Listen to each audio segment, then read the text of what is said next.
Nightmare! 3,000 devils!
Let's hear it for Bam Stroker.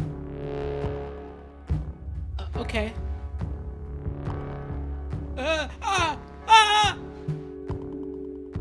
I didn't know what you wanted to hear, so I just kind of made some sounds. I hope that helps.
I'm so mad.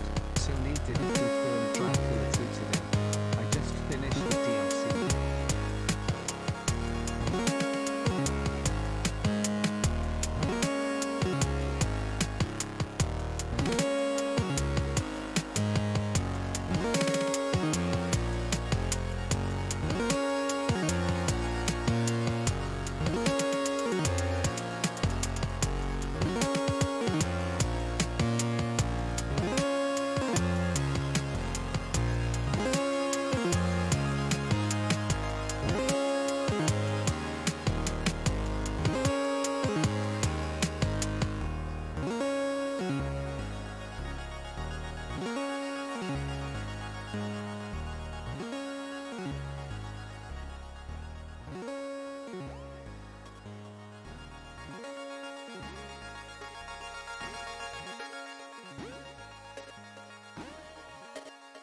gotten out as a sub. Literally illegal behavior, Twitch. And I can't do anything about that. You go bitch at Twitch for that. Thanks for the resub, though.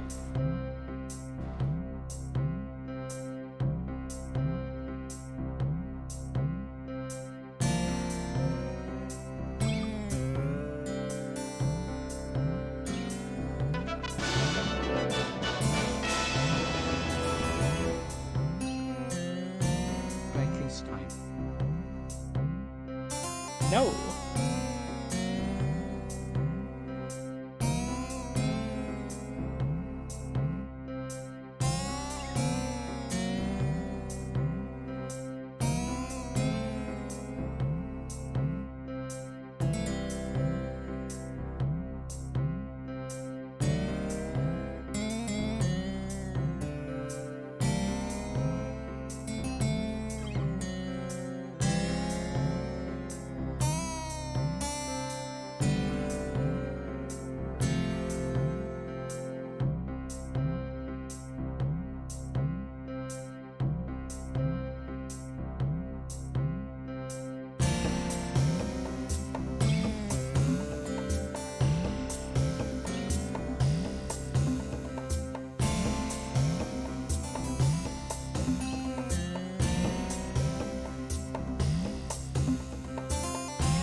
Hey, how's it going? It's Dracula Day. We're gonna read more Dracula. How y'all doing? Welcome. Welcome to the stream. Be welcome. Join my stream openly and entirely of your own free will.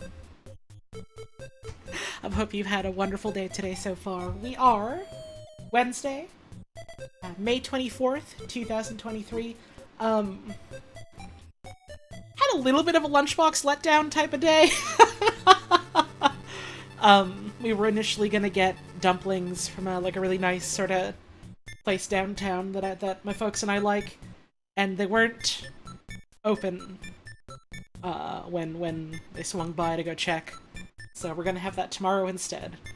So I was like, okay, whatever. I'll just make myself like an egg sandwich for lunch or whatever, because I woke up too late to make eggs for breakfast, expecting that I would be having a big soup and dumpling lunch.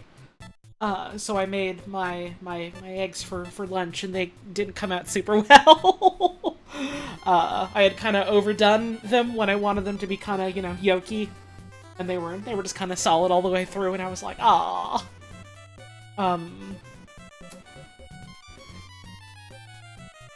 So it's unfortunately kind of set the tone for most of the day, but other than that, can't complain too much, I suppose. It's been all right. And I got a little cup of tea, and I got some water with me, and there was the whole PlayStation show thing, and I forgot most of what they showed already.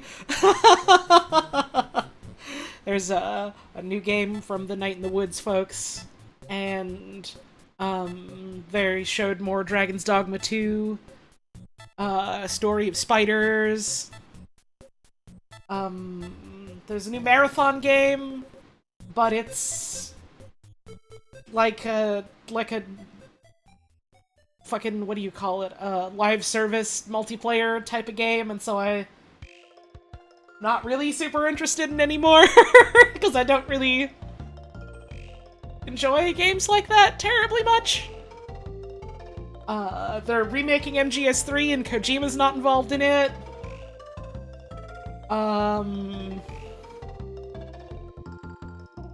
Story of spiders. There was some other cool stuff. I forgot what it was, but there was some other cool stuff.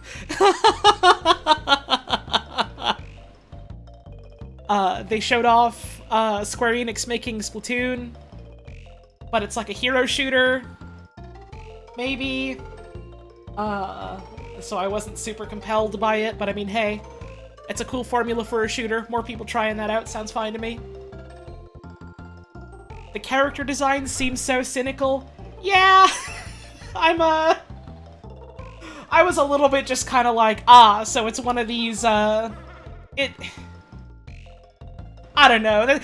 Some of that is me being cynical, but a lot of it is just me kind of looking at it and being like, I like some of the style here, and the rest of it just feels very much like, yes, this is for marketing, or whatever, and like, that's what you do when you make a video game of that sort of size, I suppose, but even then, it's just kind of like, this isn't for me. It's not doing much for me. Describing it as an Overwatch-ass Riot-ass is basically what I was thinking of. In much fewer words and much more succinct, so thank you for that. Right, there was another game from the folks that did, Journey. I still have to play Journey. Night in the Woods dev game? I already said that. I already said that. That was the first thing I said.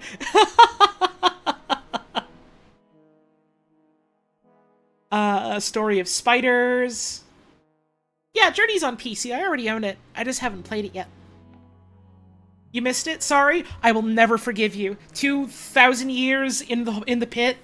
And maybe then we can talk about Mercy. Take them away. Oh yeah, there was a game from the folks that made Gris, which I've also never played. I could go fucking full-on French pronunciation on that if you want. From the makers of Gris, which I also haven't played yet, but I hear is very good. Sometimes I hear people call it Gris, but I've always assumed it's just gray in French. Unless that's wrong. It's a very pretty game. That's all I really know about it. It's also a platformer. Some folks I know who played it cried a lot. I do want to play it someday. I haven't yet, though. Which is the case with a lot of video games, isn't it? I always end up watching, the, like, PlayStation and Xbox shows, even though, like, I don't own a PlayStation or an Xbox, and I mean, like, for both of those now, a bunch of these either end up eventually coming to PC or, like, on PC from the start. But even then, part of my brain is like, oh yeah, I'm just watching this for kicks. None of these are things I'll ever be able to play, even though it's not true anymore. Can we declare a 2-year moratorium on video? I keep saying, all game developers need to get a 5-year completely paid vacation where they don't do any fucking work at all. Even if they want to. They just take time off. They take it easy. So I have fucking time to play all the games I wanna. No more. Stop. Halt all work on Story of Spiders. Stop! Am I excited for PS5 Gibsons?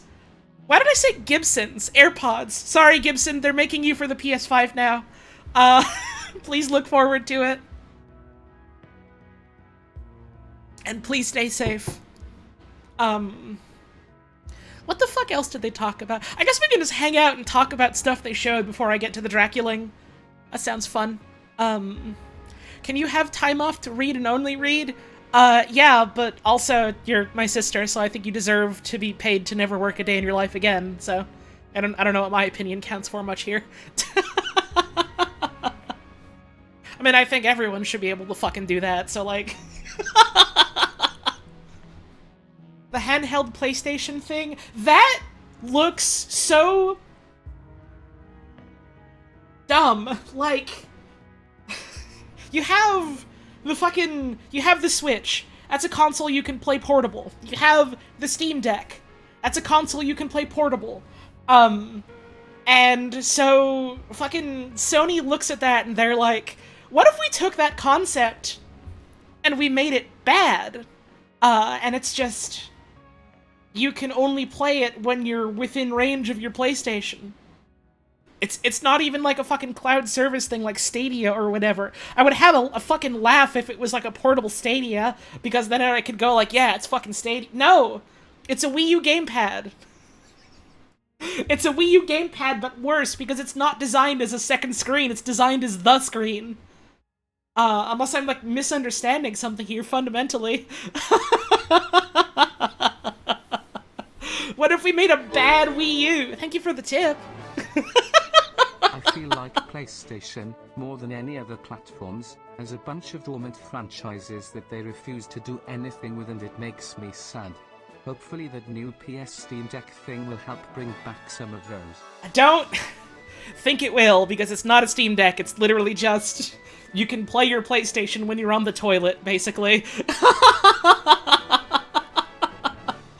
But, thank you for the tip. I don't know. I'm the kind of person where, like, I'm not really necessarily super fussed about specific IPs or whatever. I care more about, like, what a game is trying to do rather than what its branding is. Like, there's... like the whole marathon thing, I suppose, where it's like... The marathon they've announced is radically different from all what the other marathon games in the past have been, and, like, I think that's fine. Some people are, like, understandably a little bit ruffled because the game sets the expectation of what it's going to be, and then it's not that. I don't like it because I don't care about live service games. It's not fair to say I don't like it. All we've had is teasers. The teasers were very cool, and it had very cool art style.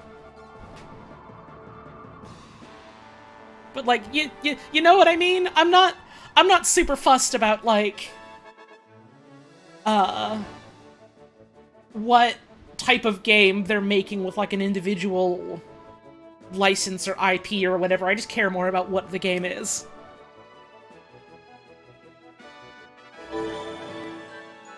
Hey, thank you for the tip. They should make a PSP for cats and call it the PSPS. I thought you were going to say they should make... Because the text for the tips is a little bit hard to read with the Dracula up. And I was trying to parse what that said before the TTS caught up. And I thought you said they should make a PSP for cars. And fill it with shit.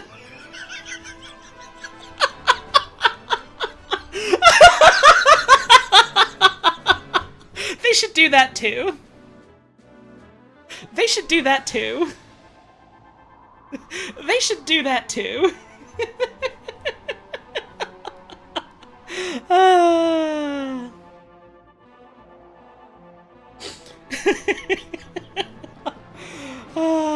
What else? What else was I talking about? PlayStation? I might... Actually, no, I wouldn't fucking have time for it this week. So maybe I just won't, but, you know... maybe once, like, more, you know, quasi-E3 season has passed and more of these damn, like, trailer showcase things have happened, it might be fun to, like, pull up a couple VODs and just, like, watch them together that way at some point, maybe. Because I liked that one that I did not too long ago where I was able to just fucking pause it and talk about things or whatever. That was fun. Maybe another one like that at some point. We'll see. Not today, though, because today's Dracula. You know Dracula. You love Dracula. I couldn't be bothered to find, like, music today, so I'm just doing the stream playlist, so we might get, like, Dracula to the tune of Super Mario Sunshine. Which, I mean, I'm okay with. Thank you, Unofficially Jam, for the resub. Oh boy, time for more of John's wacky food adventures, discovering all new types of treats and snacks. Dude, I fucking love snacks. When are they making, snacks for dogs?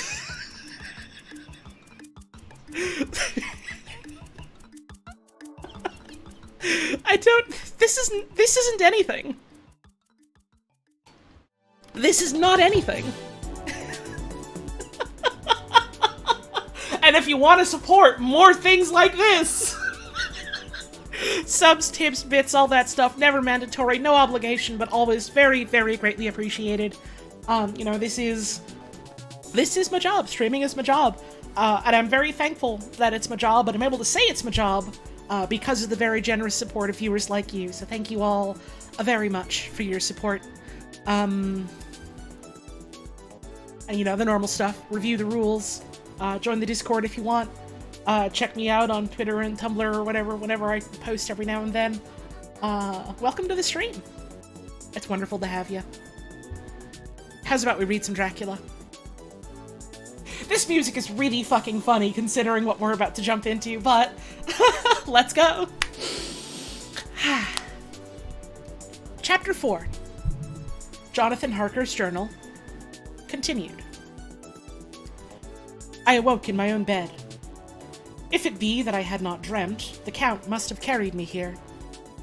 I tried to satisfy myself on the subject, but could not arrive at any unquestionable result. To be sure, there were certain small evidences, such as that my clothes were folded and laid by in a manner which was not my habit. My watch was still unwound, and I am rigorously accustomed to wind it the last thing before going to bed, and many such details. But these things are no proof, for they may have been evidences that my mind was not as usual, and, from some cause or another, I had certainly been much upset. I must watch for proof. Of one thing I am glad. If it was that the Count carried me here and undressed me, he must have been hurried in his task, for my pockets are intact. I am sure this diary would have been a mystery to him, which he would not have brooked. He would have taken or destroyed it. As I look round this room, although it has been to me so full of fear, it is now a sort of sanctuary, for nothing can be more dreadful than those awful women who are, wanting to suck me! 18th of May. I have been down to look at that room again in daylight, for I must know the truth. When I got to the doorway at the top of the stairs, I found it closed. It had been so forcibly driven against the jamb that part of the woodwork was splintered. I could see that the bolt of the lock had not been shot, but the door is fastened from the inside. I fear it was no dream, and must act on this surmise. I do like, oh my god, all of that was real. Dracula carried me so tenderly to my room and undressed me. Uh-oh, that means women want to suck me. 19th of May. I am surely in the toils. A jamb is the casing around the door. Huh. Okay, door frame. Cool. I am... 19th of May. Nintendo All-Stars. Diranto Smash Brothers. I am surely in the toils. I'm gonna keep laughing about the music until I get it all out of my system. I hope that's okay. Last night, the Count asked me in the suavest tones to write 3 letters. One saying that my work here was nearly done and that I should start for home within a few days. Another that I was starting on the next morning from the time of the letter. And the third that I had left the castle and arrived in Bistritz. I would fain have rebelled, but felt that in the present state of things, it would be madness to quarrel openly with the Count whilst I am so absolutely in his power. And to refuse would be to excite his suspicion and to arouse his anger.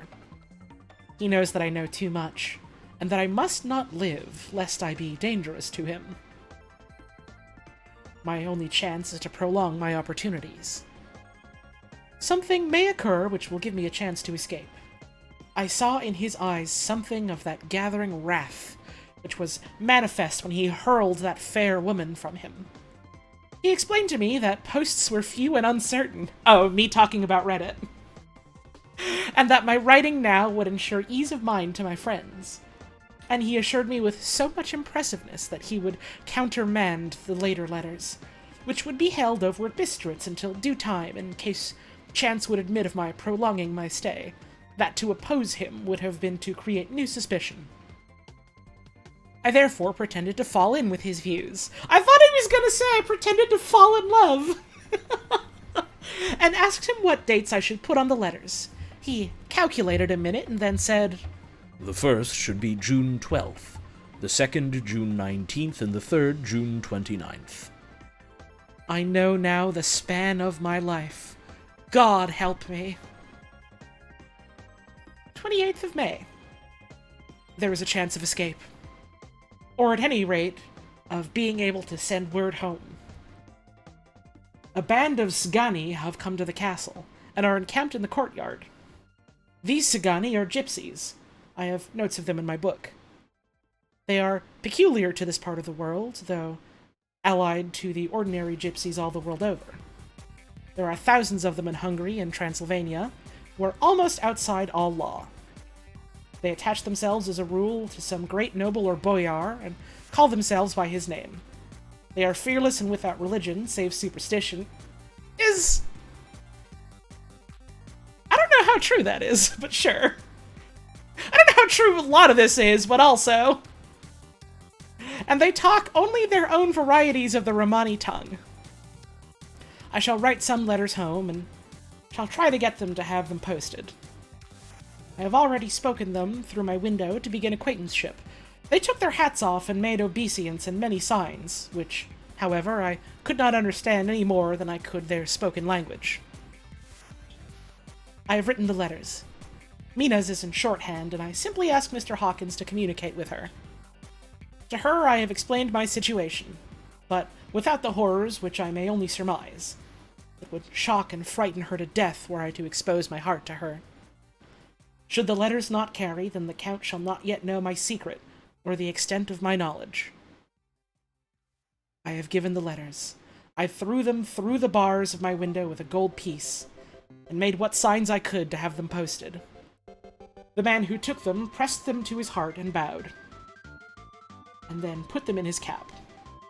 I could do no more. I stole back to the study and began to read. As the Count did not come in, I have written here. real rich from Crucifix is a superstition boy. Yeah, you know, just a bit of a feeling I'm getting here, but I'm starting to think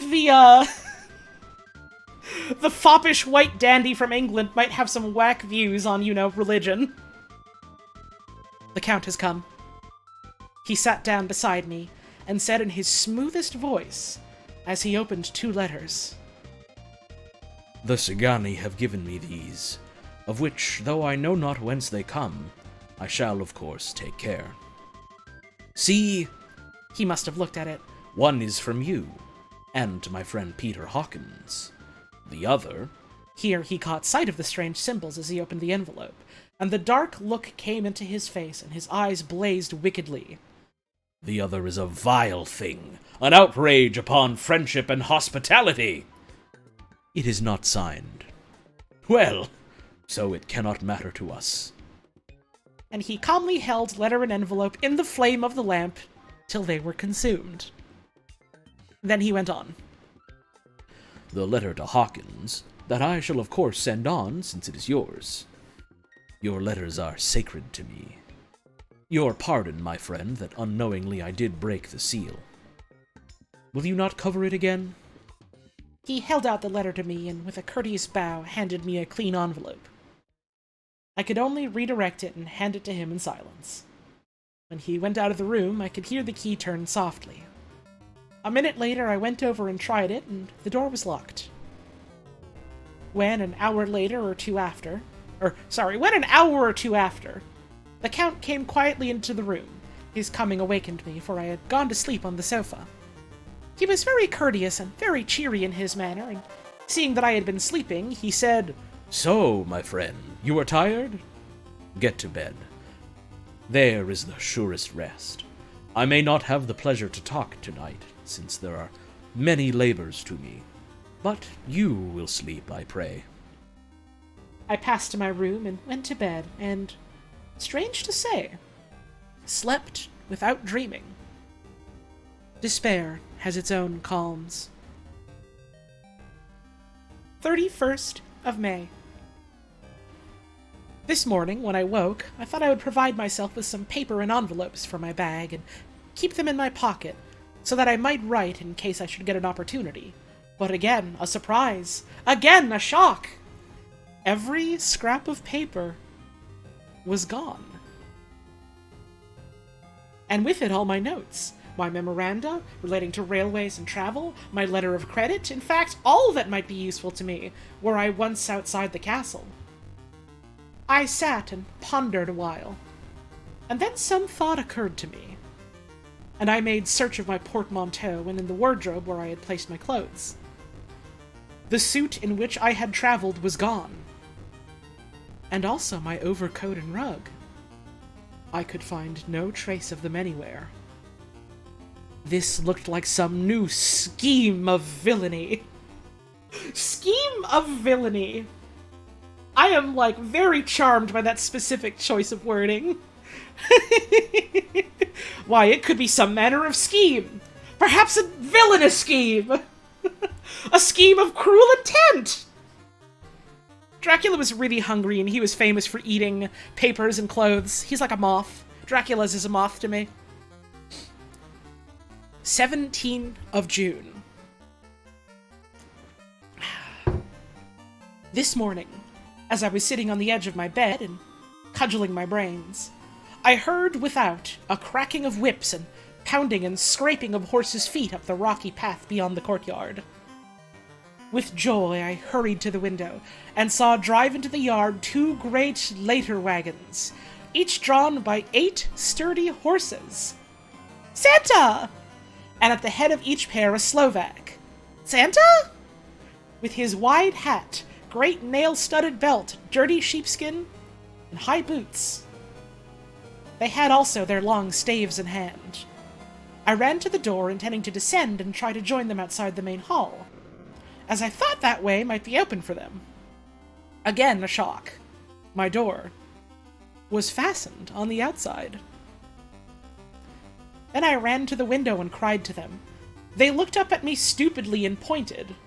But just then the hetman of the Sagani came out, and seeing them pointing to my window, said something, at which they laughed. Henceforth no effort of mine, no piteous cry or agonized entreaty, would make them even look at me. They resolutely turned away. Their later wagons contained great square boxes with handles of thick rope. They were evidently empty by the ease of which the Slovaks handled them, and by their resonance as they were roughly moved. When they were all unloaded and packed in a great heap in one corner of the yard, the Slovaks were given some money by the Sagani, and, spitting on it for luck, lazily went each to his horse's head. Slowly afterwards I heard the cracking of their whips die away in the distance. They just fucking pointed and laughed at him. 24th of June. Before morning. Last night the Count left me early, and locked himself into his own room. As soon as I dared, I ran up the winding stair and looked out the window, which opened south. I thought I would watch for the Count, for there was something going on. The Sagani are quartered somewhere in the castle and are doing work of some kind. I know it, for now and then I hear a faraway muffled sound as of Madigan's spade, and whatever it is, it must be the end of some ruthless villainy. Dracula's hired some, fucking yard workers or whatever, and Jonathan Harker is like, "They must be evil." I had been at the window somewhat less than half an hour, when I saw something coming out of the Count's window. I drew back and watched carefully, and saw the whole man emerge. It was a new shock to me to find that he had on the suit of clothes which I had worn whilst traveling here, and slung over his shoulder the terrible bag which I had seen the women take away. There could be no doubt as to his quest, and in my garb, too! This, then, is his new scheme of evil, that he will allow others to see me, as they think, so that he may both leave evidence that I have been seen in the towns or villages posting my own letters, and that any wickedness which he may do shall by the local people be attributed to me. It makes me rage to think that this can go on, and whilst I am shut up here, a veritable prisoner, but without that protection of the law which is even a criminal's right and consolation. I thought I would watch for the Count's return, and for a long time sat doggedly at the window. Then I began to notice that there were some quaint little specks floating in the rays of the moonlight. They were like the tiniest grains of dust, and they whirled round and gathered in clusters in a nebulous sort of way. I watched them with a sense of soothing, and a sort of calm stole over me. I leaned back in the embrasure in a more comfortable position, so that I could enjoy more fully the aerial gamboling. I've never seen the little, I forget what you call the double dots, but I've never seen it over the E in the word aerial before. Must be some old English stuff. Something made me start up. A low, piteous howling of dogs somewhere far below in the valley, which was hidden from my sight. Louder it seemed to ring in my ears, and the floating motes of dust to take new shapes to the sound as they danced in the moonlight. I felt myself struggling to awake some call of my instincts. Nay, my very soul was struggling, and my half-remembered sensibilities were striving to answer the call. I was becoming hypnotized. Quicker and quicker danced the dust. The moonbeams seemed to quiver as they went by me into the mass of gloom beyond. More and more they gathered till they seemed to take dim, phantom shapes. And then I started, broad awake and in full possession of my senses, and ran screaming from the place. The phantom shapes, which were becoming gradually materialized from the moonbeams, were those of the 3 ghostly women to whom I was doomed. I fled, and felt somewhat safer in my own room, where there was no moonlight, and where the lamp was burning brightly. You ever just see women and start getting scared? When a couple of hours had passed, I heard something stirring in the Count's room. Something like a sharp wail quickly suppressed. And then there was silence. Deep, awful silence, which chilled me. With a beating heart, I tried the door, but I was locked in my prison and could do nothing. I sat down and simply cried.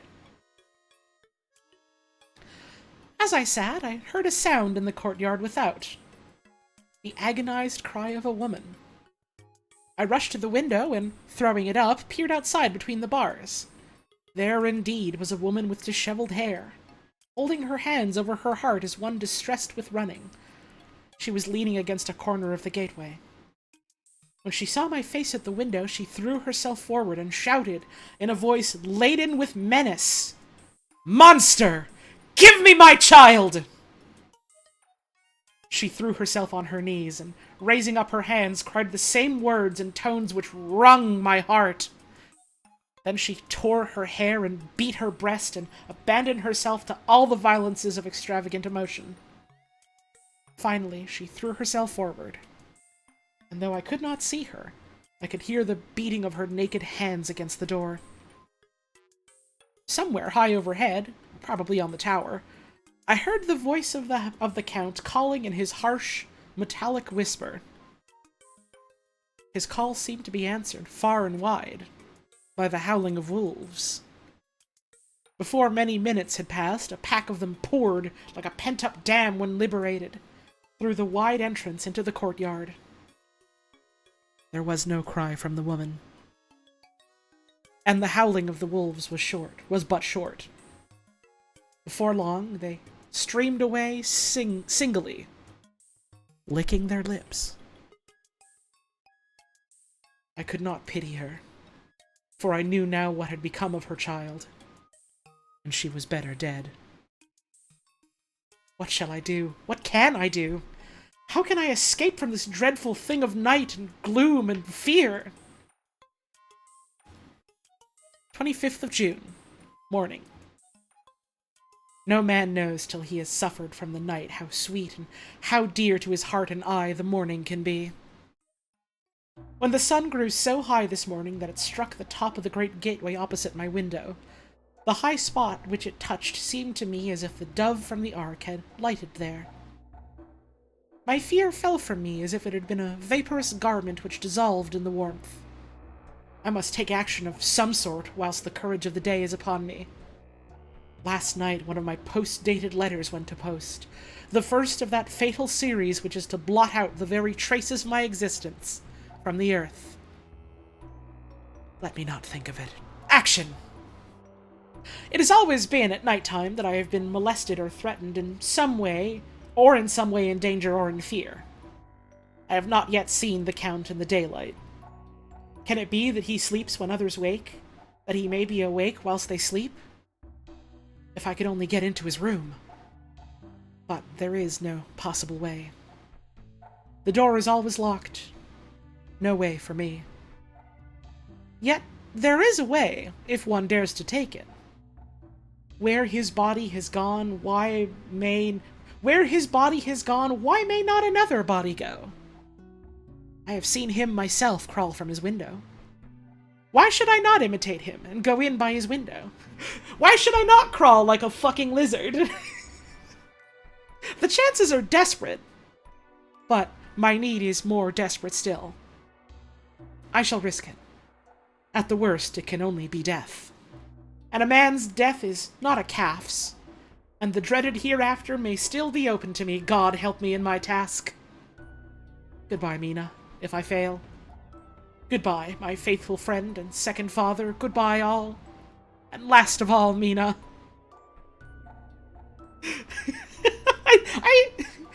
It is a little bit funny that this man is so desperate and he's like, yes, I'll simply crawl on the wall like a Dracula.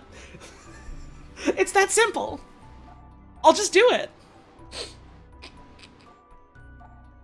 Same day, later. Whoops. Sorry, I clinked my cup of tea against my microphone by accident. Same day, later. I have made the effort, and God helping me, have come safely back to this room. I must put down every detail in order. I went whilst my courage was fresh straight to the window on the south side, and at once got outside on the narrow ledge of stone which runs around the building on this side. The stones are big and roughly cut, and the mortar has by process of time been washed away between them. I took off my boots and ventured out on the desperate way. I looked down once so as to make sure that a sudden glimpse of the awful depth could not overcome me, but after that, kept my eyes away from it. I'm going to look down to make sure that looking down doesn't consume me with fear. All right, cool, I did it. Now it's so easy as to simply never look down again.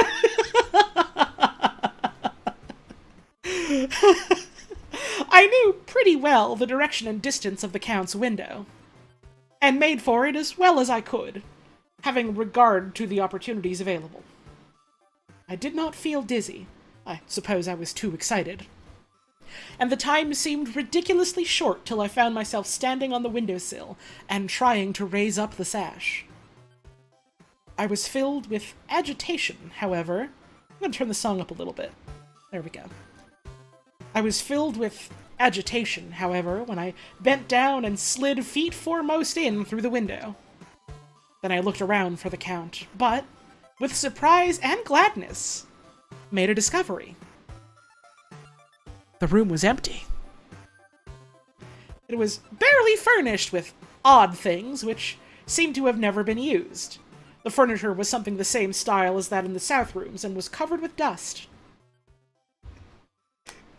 This Dracula's not sleeping in his room? What? What the? I looked for the key. Theme of looking for the key. But it was not in the lock, and I could not find it anywhere. The only thing I found was a great heap of gold in one corner. Gold of all kinds.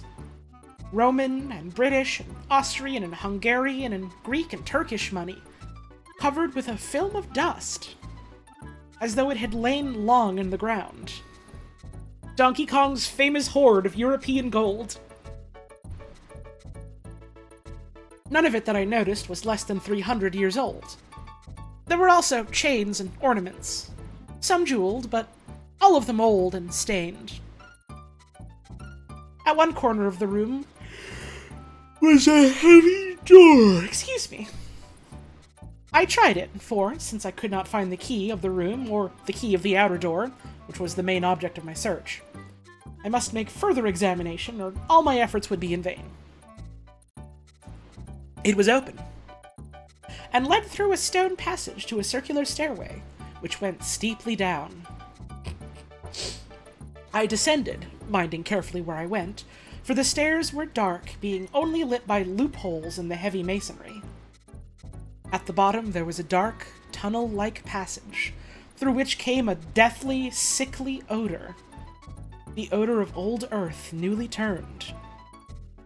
How far are we in Dracula? We're still on Chapter 4. We started Chapter 4 this stream, we're still on Chapter 4. As I went through the passage, the smell grew closer and heavier. At last I pulled open a heavy door which stood ajar, and found myself in an old, ruined chapel, which had evidently been used as a graveyard. The roof was broken, and in two places were steps leading to vaults, but the ground had recently been dug over, and the earth placed in great wooden boxes, manifestly those which had been brought by the Slovaks. There was nobody about, and I made search for any further outlet, but there was none. Then I went over every inch of the ground, so as not to lose a chance. I went down even into the vaults, where the dim light struggled, although to do so was a dread to my very soul. Into two of these I went, but saw nothing except little fragments of old coffins and piles of dust. I'm turning the song down. There we go. In the third, however, I made a discovery. There, in one of the great boxes, of which there were 50 in all, on a pile of newly dug earth, lay the Count. He was either dead or asleep. I could not say which, for the eyes were open and stony, but without the glassiness of death. and the cheeks had the warmth of life through all their pallor. The lips were as red as ever. The succulent, plump red lips. But there was no sign of movement, no pulse, no breath, no beating of the heart. I bent over him, brother, and tried to find any sign of life, but in vain. He could not have lain there long, for the earthy smell would have passed away in a few hours. By the side of the box was its cover, pierced with holes here and there. I thought he might have the keys on him, but when I went to search, I saw the dead eyes. And in them, dead though they were, such a look of hate, though unconscious of me or my presence, that I fled from the place, and leaving the Count's room by the window, crawled again up the castle wall. Regaining my room, I threw myself panting upon the bed, and tried to think. Like, yeah, sure. Subtext aside of this man getting real close to get a real good look and whiff of the Dracula and then running back to his room to flop on his bed and think about it for a while. All that aside, this dude straight up walked up to the weird man and was just like, oh shit, is he dead? He's definitely not dead. He looks like he's alive and he's been doing all this weird shit. What if I just get really, really close to him, actually? Jonathan Harker, my man. It is a miracle you are not yet dead. It is a miracle you are yet alive.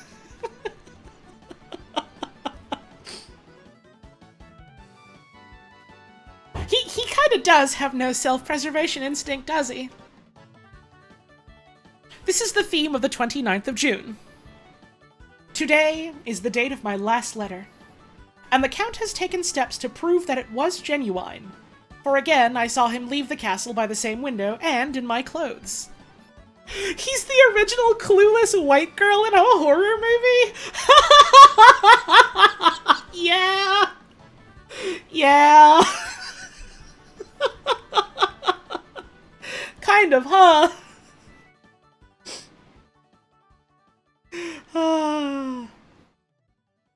For again I saw him leave the castle by the same window, and in my clothes. Hang on. Really funny song for this. Oh, never mind, it's just this quick version, never mind. As he went down the wall, lizard fashion, I wished I had a gun or some lethal weapon that I might destroy him. But I fear that no weapon wrought alone by man's hand would have any effect on him. I dared not wait to see him return, for I feared to see those weird sisters! Bro, this guy's got 3 hot, weird babes? Out of my way, gay boy, I'm about to get it! My mortality has been stolen. I came back to the library, and read there till I fell asleep. I was wakened by the Count, who looked at me grimly, as a man can look, as he said, Tomorrow, my friend, we must part. You return to your beautiful England, I to some work which may have such an end that we may never meet. Your letter home has been dispatched. Tomorrow I shall not be here, but all shall be ready for your journey. In the morning come the Cigani, who have some labors of their own here, and also come some Slovaks. When they have gone, my carriage shall come for you, and shall bear you to the Borgo Pass to meet the diligence from Bukovina to Bistritz. But I am in hope that I shall see more of you at Castle Dracula. I suspected him, and determined to test his sincerity. Sincerity? It seemed like a profanation of the word to write it in connection with such a monster. So I asked him point blank, why may I not go tonight? Thank you, Stormy Buckets, for the 13 months. Fuck, I late. What I miss? Jonathan Harker has found out that Dracula has been impersonating him while he's been trapped in the castle, and also went to go sneak into his room, and found him pallid as a corpse in a box downstairs, and was like, What if I get real close and take a big whiff of Dracula, though, and stare deeply into his lips? And now Dracula's like, alright, dude, you know those letters I had you write in advance? Those letters I had you write all the way in advance? To tell people what was going on way in advance that, you know, you maybe aren't actually doing because I had you write them all in advance? They're all getting sent out now. And also, you can go home soon. Question mark. Why may I not go tonight? Because, dear sir, my coachman and horses are away on a mission. Oh. But I would walk with pleasure. I want to get away at once. He smiled. Such a soft, smooth, diabolical smile that I knew there was some trick behind his smoothness. He said, And your baggage? Hearing sir and pleasure feels wrong.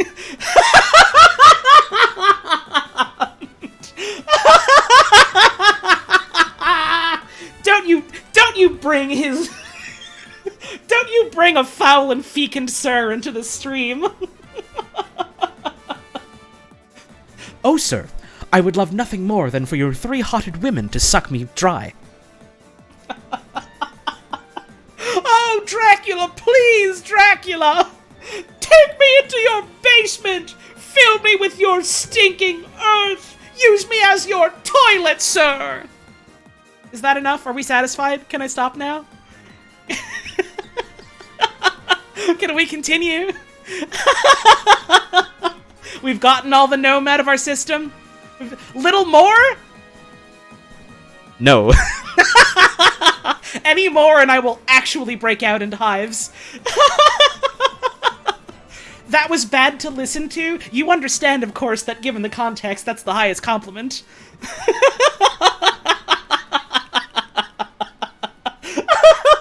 Given the context, thank you very much.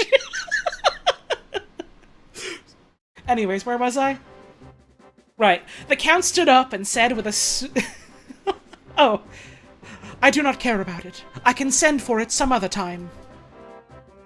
The Count stood up and said, with a sweet... Oh, courtesy. I thought it said curtsy. I thought the Count was doing a little, like, do-si-do. Like a little gay-ass bow. No.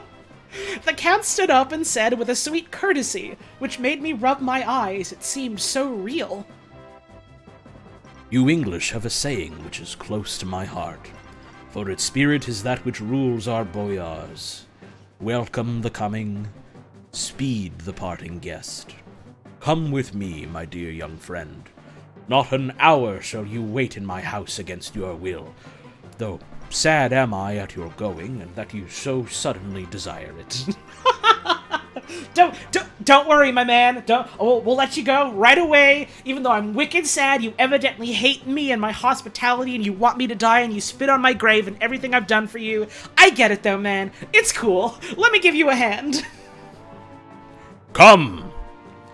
With a stately gravity, he, with the lamp, preceded me down the stairs and along the hall. Suddenly, he stopped. Hark! Close at hand came the howling of many wolves.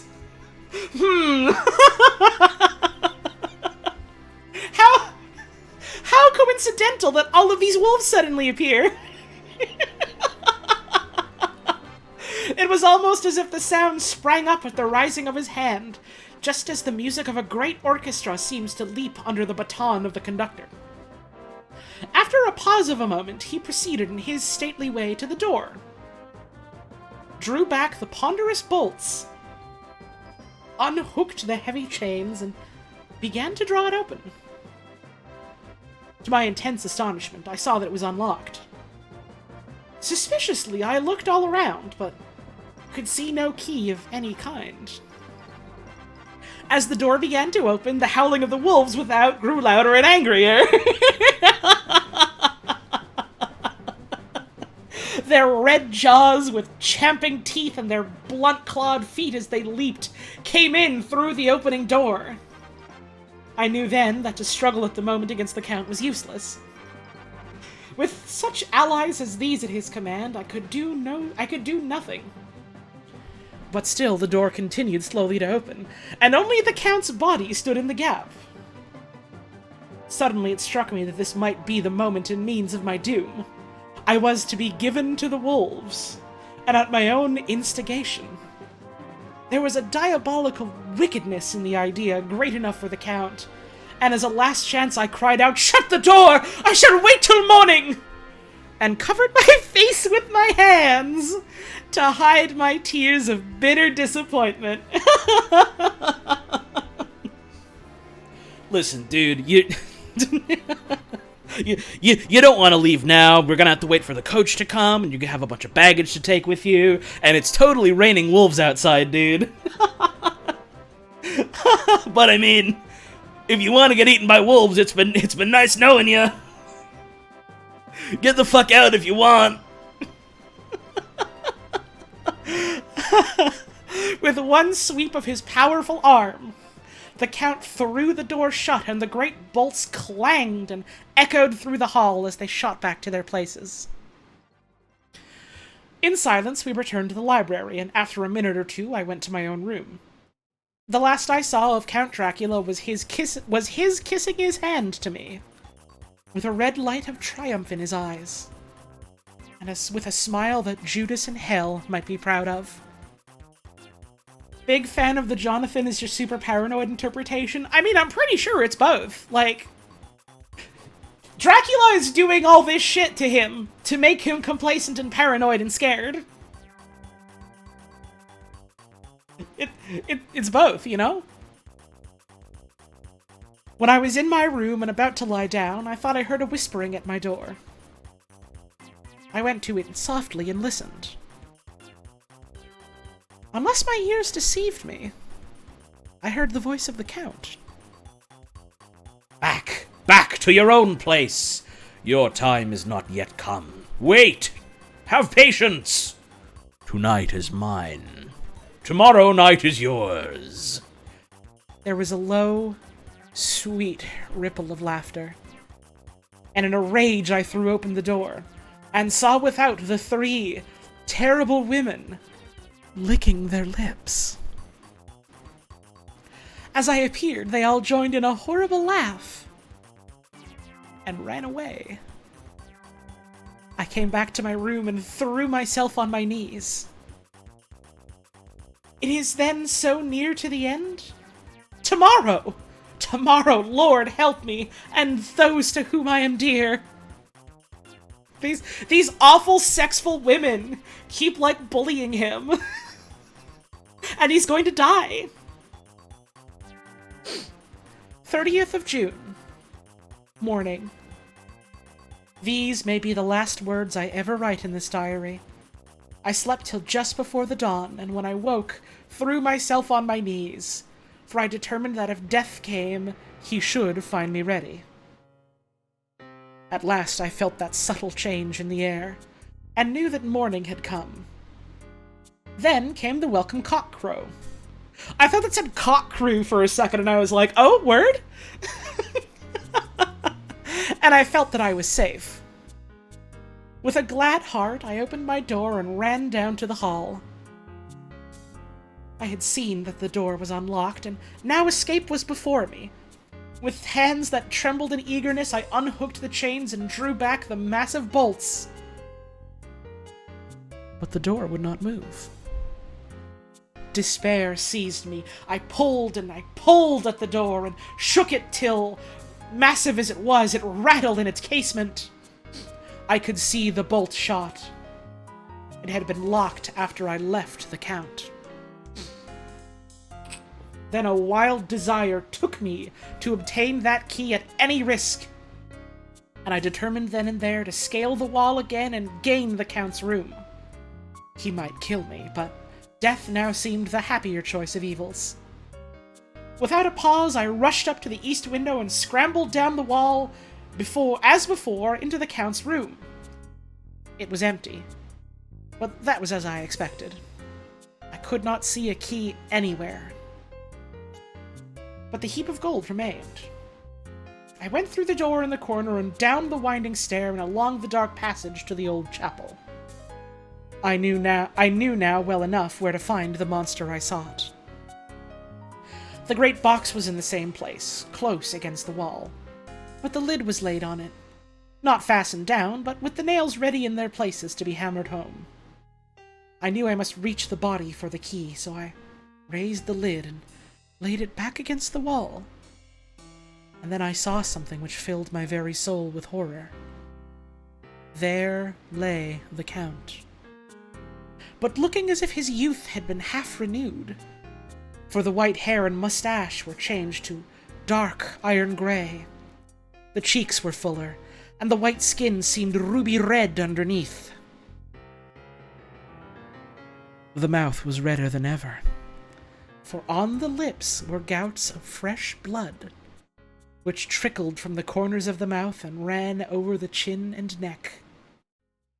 He looks so sexful, dear reader, so plump and so full of vigor, and so covered in blood.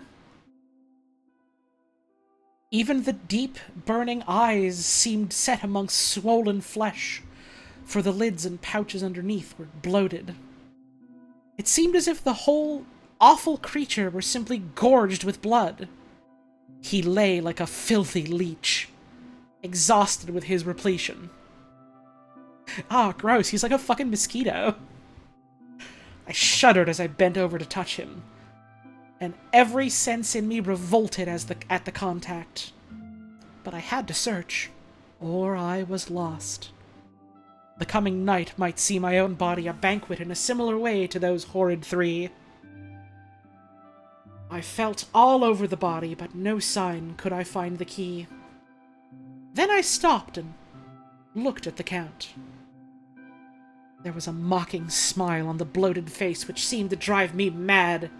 This was the being I was helping to transfer to London, where, perhaps for centuries to come, he might, amongst its teeming millions, satiate his lust for blood, and create a new and ever-widening circle of his semi-demons to batten on the helpless. The very thought drove me mad. A terrible desire came upon me to rid the world of such a monster.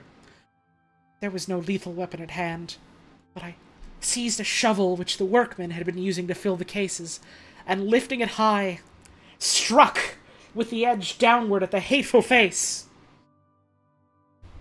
But as I did so, the head turned, and the eyes fell full upon me, with all their blaze of basilisk horror.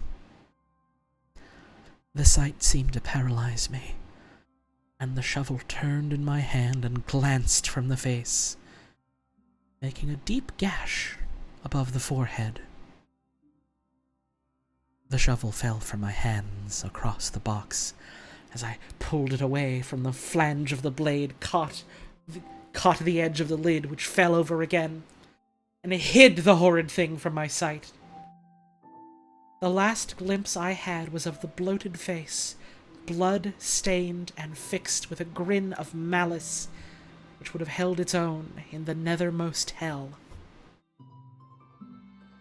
I thought and thought what should be my next move, and my brain seemed on fire. I waited with a despairing feeling growing over me. As I waited, I heard in the distance a gypsy song sung by merry voices coming closer, and through their song, the rolling of heavy wheels and the cracking of whips. The Cigani and the Slovaks of whom the Count had spoken were coming.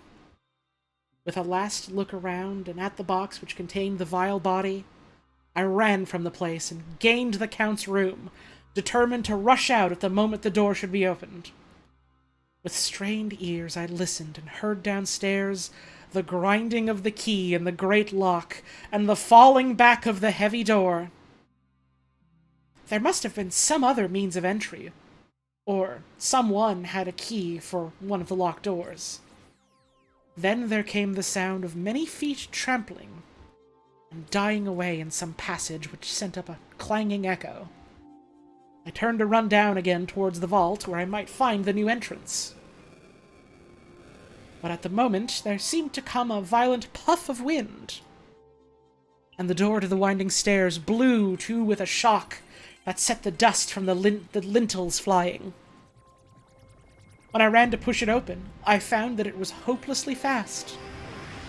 I was again a prisoner, and the net of doom was closing round me more closely.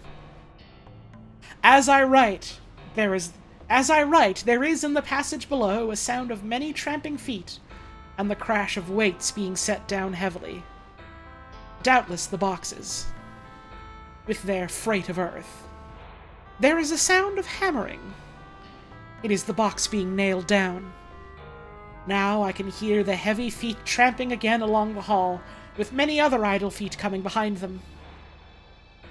The door is shut, and the chains rattle. There is a grinding of the key in the lock. I can hear the key withdraw. Then another door opens and shuts. I hear the creaking of lock and bolt. Hark! In the courtyard and down the rocky way, the roll of heavy wheels, the crack of whips, and the chorus of the Sigani as they pass into the distance. I am alone in the castle, with those awful women. Fa! Mina is a woman, and there is naught in common. They are devils of the pit! I shall not remain alone with them. I shall try to scale the castle wall farther than I have yet attempted. I shall take some of the gold with me, lest I want it later. I may find a way from this dreadful place, and then away for home. Away to the quickest and nearest train, away from this cursed spot, from this cursed land, where the devil and his children still walk with earthly feet. At least God's mercy is better than that of these monsters, and the precipice is steep and high. At its foot a man may sleep, as a man. Goodbye, all. Mina! And that's chapter 4. So ends this segment of Jonathan Harker's Wacky Adventures. Because the next chapter, chapter 5, Letter from Miss Mina Murray to Miss Lucy Westerna. I hope you're ready for a change in perspective from an earlier date. I gotta get up for a stretch and a break now. Need to refill my drink a little bit, since I've been reading a whole lot. But when we get back, girls' night, from the sound of it. So I'm gonna get up, I'm gonna have my stretch, get my drink, things like that. Maybe do the same for yourself, because I'm just gonna be running the ads for a couple of minutes, so you got no excuse. You ain't gotta be sitting here staring at your staring at advertisements. You get up for a sec yourself. We'll be back real soon.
Happy to finally catch a stream.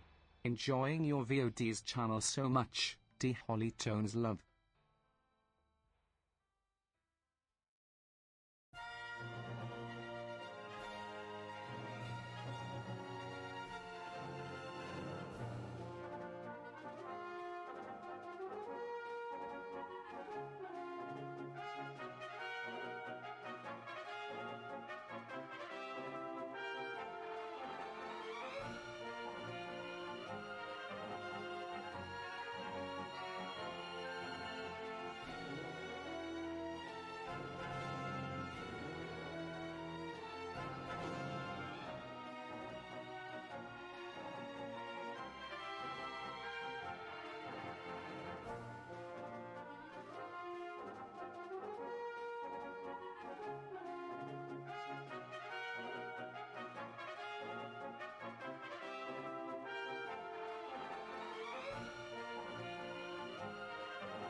Hello. I went for a bit of an extra long type of stretch because I wanted to get a little bowl of ice cream. How's everyone doing? Damn, why didn't I just put on the entire fucking Dreadmore soundtrack? That would have been really good. Like as a whole soundtrack for Dracula. Maybe I'll do that next time.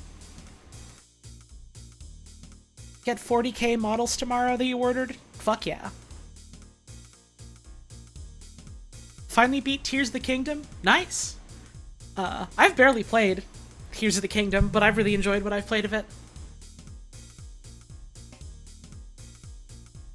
Played enough that you dreamed about a fake enemy? God, I remember you posting about that.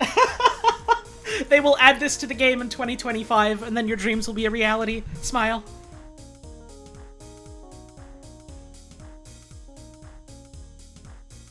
You have Tears of the Kingdom and everyone you know has been playing it constantly, but your brain's refusing all gaming right now? That's how it is sometimes. Some days, I'm like, alright, I have like a day off where I don't really have any work planned. I could do anything, I could sit down and play a video game for a while, then I sit down and I'm just like, I don't want to play a game. And I do other stuff, that's fine.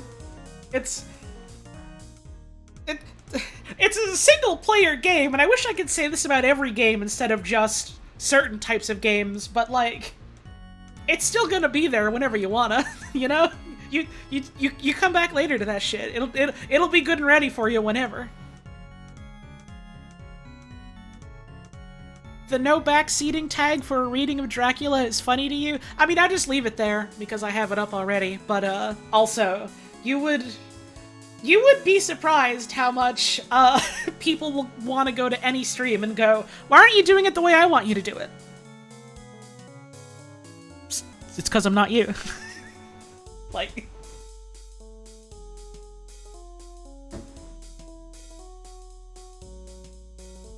It is the way it is, you know? Yeah, Tears of the Kingdom. It's neat. I'm probably not going to play much more of it until I can, you know, have more time to sit down with my partner and play it together with her. Because I want to do that. Yeah, Mist Heart, I would not be surprised if someone came here and was like, why aren't you doing the voices I want you to do? Why don't you do the voices that are famous for Dracula? Or why don't you do the voices that are famous for Holly? No one's ever done it.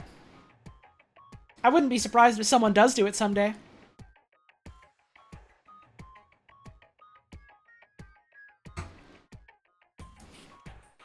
I'm eating a little bit of ice cream before we continue.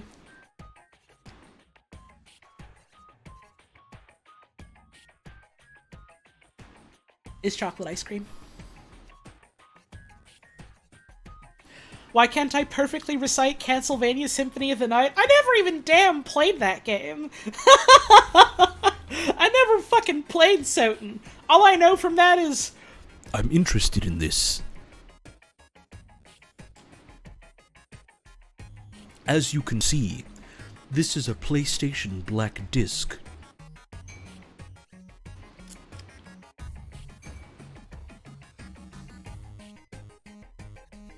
Track 2 contains game data, so don't play it.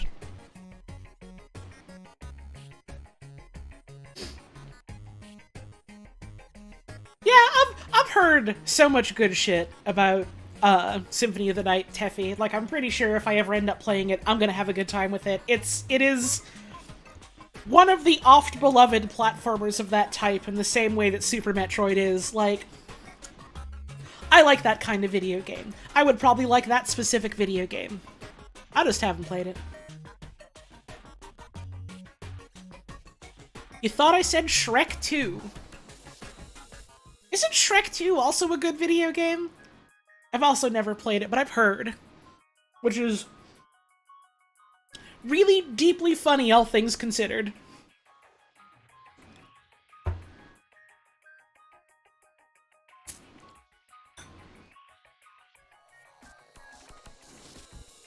Why did they go hard on Shrek 2? of all the licensed video games, why Shrek 2?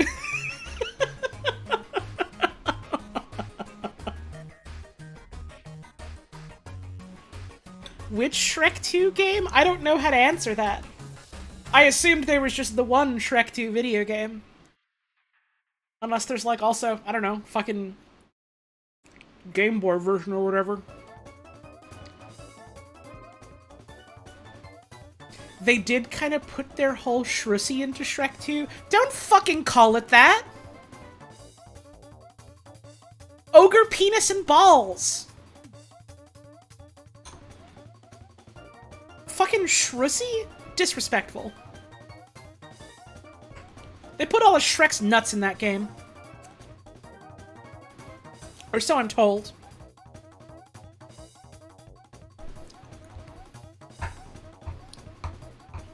You cannot be calling it Shrock. You call it Shrock and they're gonna fucking Shrock you with a bolt of lightning, I tell ya.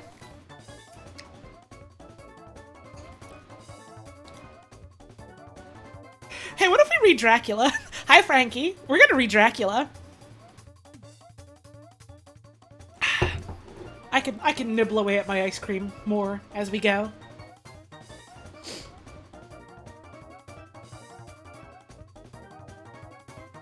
Enough talk about Shrek's penis. Enough talk about Shrek's nutsack. Enough talk about trying to alliterate those things or condense those things. If you want to have fun with Shrek's cock and balls, you have to do that on your own time. These streams are intended for mature audiences, but enough talk. Chapter 5. Letter from Miss Mina Murray to Miss Lucy Westerna. 9th of May.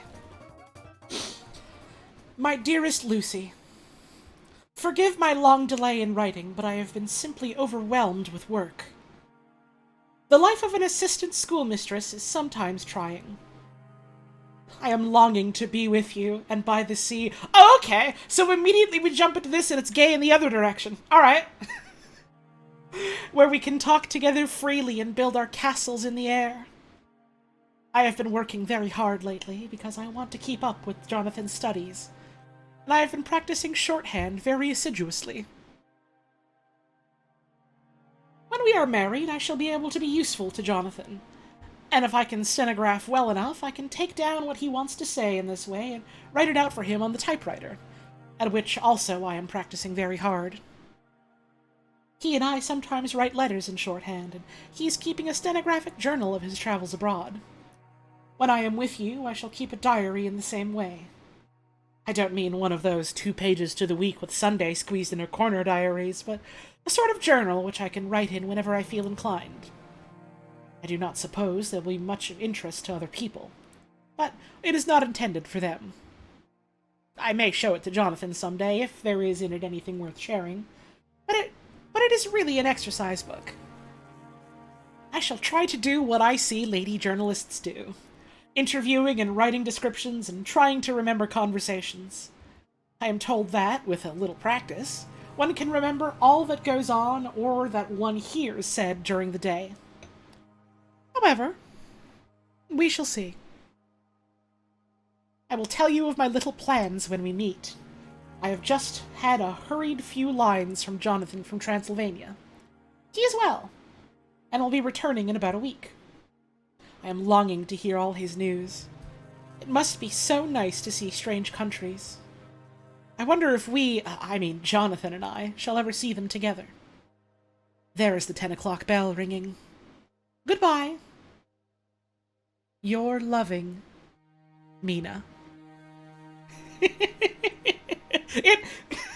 It is very funny that these two characters that are clearly to be wed or whatever are, like, also very clearly pining for, like, someone of the same gender.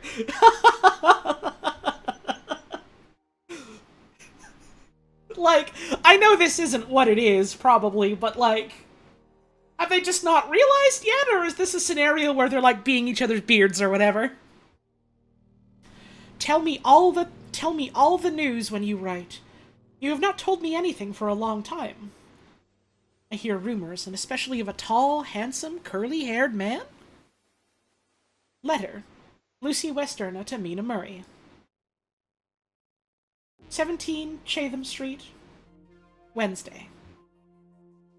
My dearest Mina, I must say you tax me very unfairly with being a bad correspondent. I wrote to you twice since we parted, and your last letter was only your second. Besides, I have nothing to tell you. There's really nothing to interest you. Town is very pleasant just now, and we go a good deal to picture galleries and for walks and rides in the park. As to the tall, curly-haired man, I suppose it was that one who was with me at the last pop. Someone has evidently been telling tales. That was Mr. Holmwood. He often comes to see us, and he and Mama get on very well together. They have so many things to talk about in common. We met some time ago a man that would offer just do for you, if you were not already engaged to Jonathan. He is an excellent parti, being handsome, well-off, and of good birth. He is a doctor, and really clever. Just fancy! He is only 9 and 20, and he is an immense lunatic asylum all under his own care? Jesus! Sometimes the fucking...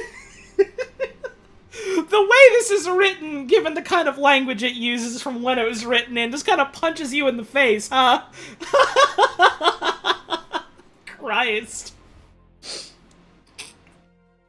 Mr. Holmwood introduced him to me, and he called here to see us, and often comes now. I think he is one of the most resolute men I ever saw, and yet the most calm. He seems absolutely imperturbable. I can fancy what a wonderful power he must have over his patients. He has a curious habit of looking one straight in the face as if trying to read one's thoughts. He tries this on very much with me. Oh, I lost my place. Hang on a second. There we are. He tries this on very much with me. But I flatter myself he has got a tough nut to crack. I know that from my glass. Do you ever try to read your own face? I do. And I can tell you it is not a bad study. And gives you more trouble than you can well fancy if you've never tried it. He says that I afford him a curious psychological study, and I humbly think I do. Wow, I fucking love Lucy! I do not, as you know, take sufficient interest in dress to be able to describe the new fashions. Dress is a bore. That is slang again, but never mind. Arthur says that every day. There, it is all out. Mina, we have told all our secrets to each other since we were children. We have slept together? And eaten together? Ma'am? I suppose she's writing this in confidence.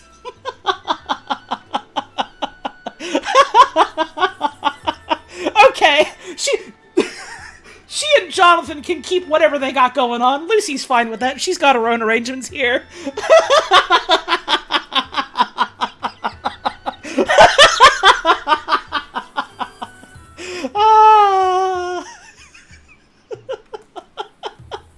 Sorry, where was I? I blacked out for a second. Alright. And laughed and cried together. And now, though I have spoken, I would like to speak more. Oh, Mina, couldn't you guess? I love him. I am blushing as I write, for although I think he loves me, he has not told me so in words. But oh, Mina, I love him. I love him, I love him. Read a character in the Wario voice? Wow! Sure is funny, given how early we were literally joking about someone coming in and being like, hey, you should read it this way instead, huh? No, don't tell me how to run my own stream.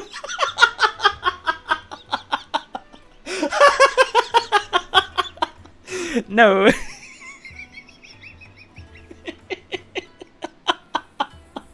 I can't believe of all streams it happened today. The stream where we joked about it. Let's see. Right, I love him, I love him, I love him. There, that does me good. I wish I were with you, dear, sitting by the fire undressing as we used to sit.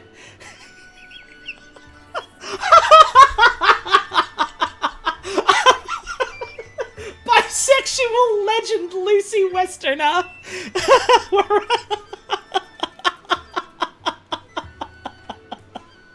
And I would try to tell you what I feel.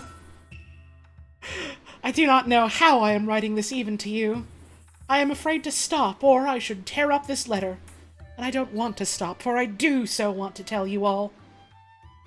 Let me hear from you at once. And tell me all that you think about it. Mina, I must stop. Good night. Bless me in your prayers, and, Mina, pray for my happiness. Lucy. P.S. I need not tell you this is a secret. Good night again. L. Letter. Lucy Westerner to Mina Murray. 24th of May. My dearest Mina, thanks and thanks and thanks again for your sweet letter. It was so nice to be able to tell you and to have your sympathy. My dear, it never rains, but it pours. Damn, this is a big one, huh, Mina? Or Lucy, sorry, Lucy's writing this one.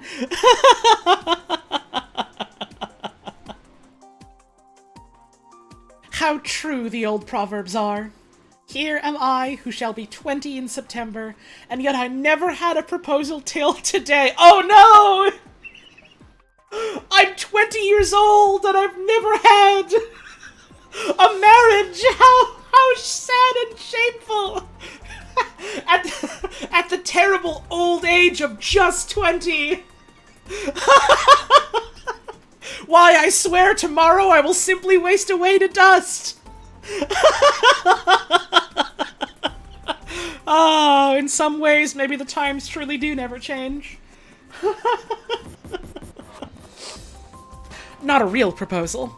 And today I have had 3. Just fancy! 3 proposals in one day! Isn't it awful?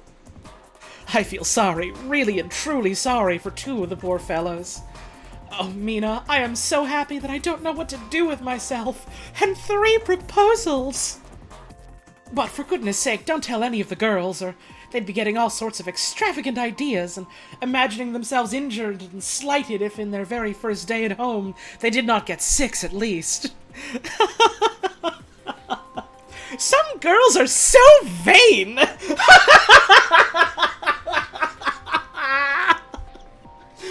You and I, Mina dear, who are engaged and are going to settle down soberly into old married women, can despise vanity.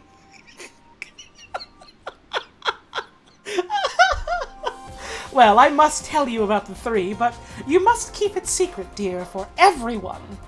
From everyone. Except, of course, Jonathan. You will tell him, because I would, if I were in your place, certainly tell Arthur. A woman ought to tell her husband everything. Don't you think so, dear? And I must be fair. She says, telling her dearest Mina everything, smile. Men like women, certainly their wives, to be quite as fair as they are. And women, I am afraid, are not always quite as fair as they should be. Well, my dear, number one came just before lunch. I told you of him, Dr. John Seward, the lunatic asylum man with the strong jaw and the good forehead. He was very cool outwardly, but was nervous all the time. He had evidently been schooling himself as to all sorts of little things and remembered them. But he almost managed to sit down on his silk hat, which men don't generally do when they are cool. And then when he wanted to appear at ease, he kept playing with a lancet in a way that made me nearly scream. He spoke to me, Mina, very straightforwardly. He told me how dear I was to him, though he had known me so little, and what his life would be with me to help and cheer him. He was going to tell me how unhappy he would be if I did not care for him, but when he saw me cry, he said that he was a brute and would not add to my pretest trouble. Then he broke off and asked if I could love him in time, and when I shook my head, his hands trembled. And then with some hesitation, he asked me if I cared for anybody else. Or if I cared already for anyone else. He put it very nicely, saying that he did not want to wring my confidence from me, but only to know, because if a woman's heart was free, a man might have hope. And then, Mina, I felt a sort of duty to tell him that there was someone. I only told him that much, and then he stood up and he looked very strong and very grave as he took both my hands in his and said he hoped I would be happy, and that if I ever wanted a friend, I must count him one of the very best. Oh, Mina dear, I can't help crying. And you must excuse this letter being all blotted.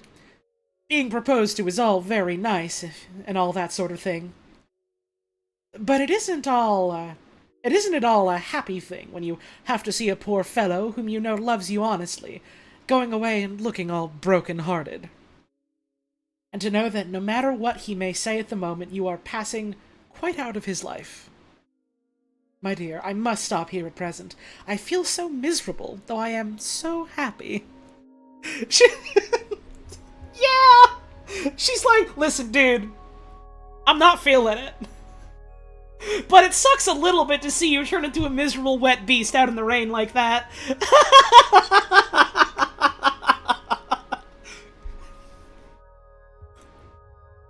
I'm eating a bit more ice cream before it melts on me.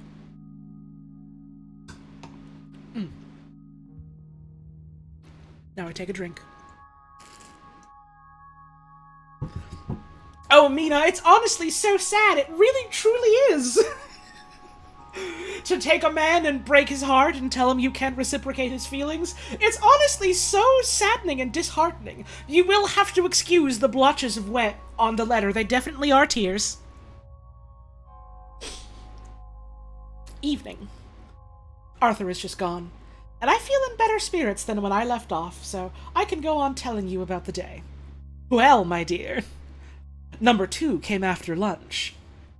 He is such a nice fellow, an American from Texas, and he looks so young and so fresh that it seems almost impossible that he has been to so many places and has had such adventures. This is the cowboy that people were talking about. I sympathize with poor Desdemona when she had such a dangerous stream poured in her ear, even by a black man. What? What did he mean by this? I suppose that we women are such cowards that we think a man will save us from fears and we marry him. I know now what I would do if I were a man and wanted to make a girl love me. No, I don't. For there was Mr. Morris telling us his stories, and Arthur never told any, and yet...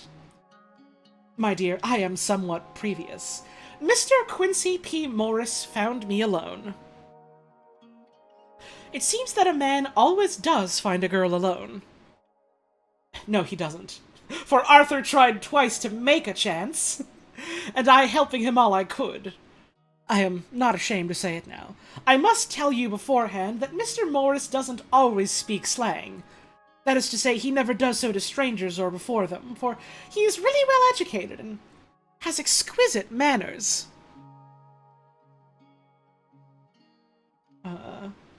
She means Desdemona from Othello? Weird and insensitive Shakespeare reference. Okay. Thank you for the context. If ever there's context for a moment like that that just completely goes over my head, do feel free to share it with the chat, because I do appreciate that. Still trying to figure out what she meant by the Othello reference. I mean, I've never read or seen Othello, so I have no fucking clue.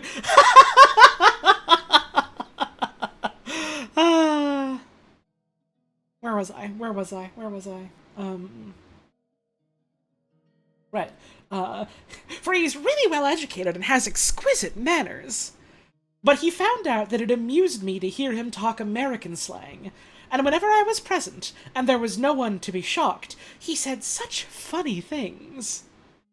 I am afraid, my dear, he has to invent it all, for it fits exactly into whatever else he has to say.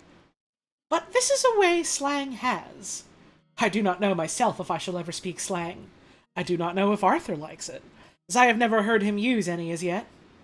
Well, Mr. Morris sat down beside me and looked as happy and jolly as he could, but I could see all the same that he was very nervous. He took my hand in his and said ever so sweetly, Miss Lucy, I know I ain't good enough to regulate the fixing of your little shoes, but I guess if you wait till you find a man that is, will you go join them 7 young women with the lamps when you quit? Won't you just hitch up alongside of me and let us go down the long road together, driving in double harness? Well, he did look so good-humored and so jolly that it didn't seem half so hard to refuse him as it did poor Dr. Seward. So I said as lightly as I could that I did not know anything of hitching, and that I wasn't broken to harness at all yet. Then he said that he had spoken in a light manner, and he hoped that if he made a mistake in doing so, and doing so on so grave, so momentous an occasion for him, I would forgive him. He really did look serious when he was saying it, and I couldn't help feeling a bit serious too. I know, Mina, you will think me a horrid flirt. I know you specifically, Mina, right now in this moment, must think me of nothing more than a flirtatious wench, my dear beloved Mina, whom I adore. Though I couldn't help feeling a sort of exultation that he was number 2 in one day. And then, my dear, before I could say a word, he began pouring out a perfect torrent of love-making. Oh, gross, dude! In public? Laying his very heart and soul at my feet. Oh, my dear Lucy, you must think me a bit of a tart. Reading this is fun, because it is really interesting seeing how, like, slang and turns of phrase were so different, back then compared to now. Like, lovemaking didn't mean he fucking... He wasn't blasting Texas lasso rope all over the place. He was just telling her how much he loved her. It's different. He looked so earnest over it that I shall never again think that a man must be playful always, and never earnest, because he is merry at times. Like how ejaculating used to describe laughing? I didn't know about that one. Interesting.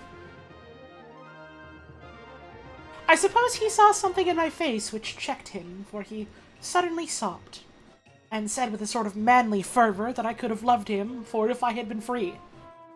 Lucy, you are an honest-hearted girl. I know. I should not be here speaking to you as I am now if I did not believe your clean grit right through to the very depths of your soul.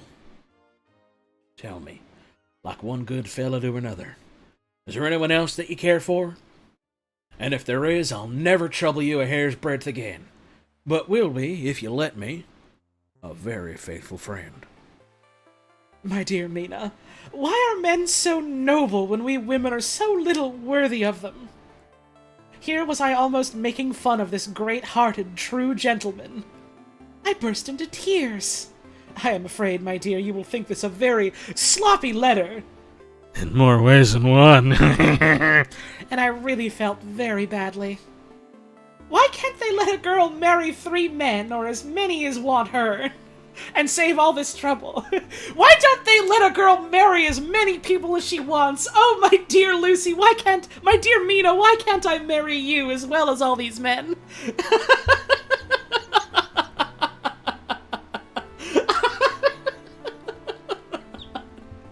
She's fun. I like her. And save all this trouble. But this is heresy, and I must not say it. I am glad to say that, though I was crying, I was able to look into Mr. Morris's brave eyes, and I told him out straight. Straight, huh? Yes, there is someone I love, though he has not told me yet that he even loves me. I was right to speak to him so frankly, for quite a light came into his face, and put out both his hands and took mine, I think I put them into his, and said in a hearty way, That's my brave girl. It's better worth being late for a chance of winning you than being in time for any other girl in the world. Don't cry, my dear. If it's for me, I'm a hard nut to crack, and I take it standing up. If that other fellow doesn't know his happiness, well, he'd better look for it soon, or he'll have to deal with me. Little girl, your honesty and pluck have made me a friend, and that's rarer than a lover. It's more unselfish, anyhow. My dear, I'm gonna have a pretty lonely walk between this and Kingdom Come. Won't you give me one kiss? It'll be something to keep off the darkness now and then. You can, if you like. Or that other good fella. He must be a good fella, my dear, and a fine fella, or you could not love him. Hasn't spoken yet. That quite won me, Mina. For it was brave and sweet of him, and noble, too, to a rival, wasn't it? And he's so sad. So I leaned over and kissed him. He stood up with my 2 hands in his, and as he looked down into my face, I am afraid I was blushing very much. Yeah, this dude's fun. The cowboy is fun. I saw people talking earlier about how it's very sad a lot of adaptations of Dracula don't include the fucking cowboy. I didn't even know there was a fucking cowboy in this until today. This dude's awesome. Like, the fucking asylum dude was like a foppish ponce, and he sucked a bit of ass. This dude's great. He said, Little girl, I hold your hand and you've kissed me, and if these things don't make us friends, nothing ever will. Thank you for your sweet honesty to me, and goodbye.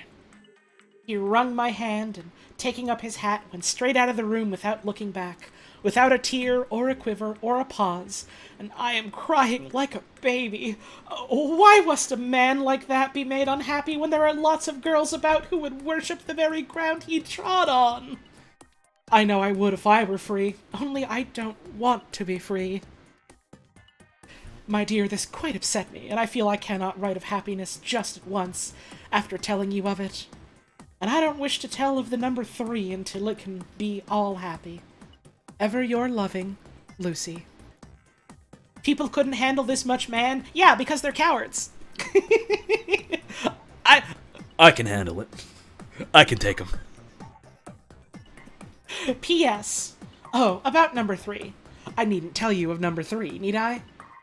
Besides, it was all so confused. It seemed only a moment from his coming into the room till both his arms were round me, and he was kissing me. I am very, very happy. And I don't know what I have done to deserve it. I must only try in the future to show that I am not ungrateful to God for all his goodness to me in sending me to such a lover, such a husband, and such a friend. Goodbye! Dr. Seward's diary. Captain Phonograph. Are we just getting Bitch Boy Seward's diary now? Let's go! 25th of May. Ebb tide and appetite today. Cannot eat. Cannot rest, so diary instead. 25th of May, was that the date of this letter? No, 24th of May. The day after he proposed to Lucy! Oh man, I can't eat! Oh, he literally says it here, okay. Since my rebuff of yesterday, I have a sort of empty feeling. Nothing in the world seems of sufficient importance to be worth the doing.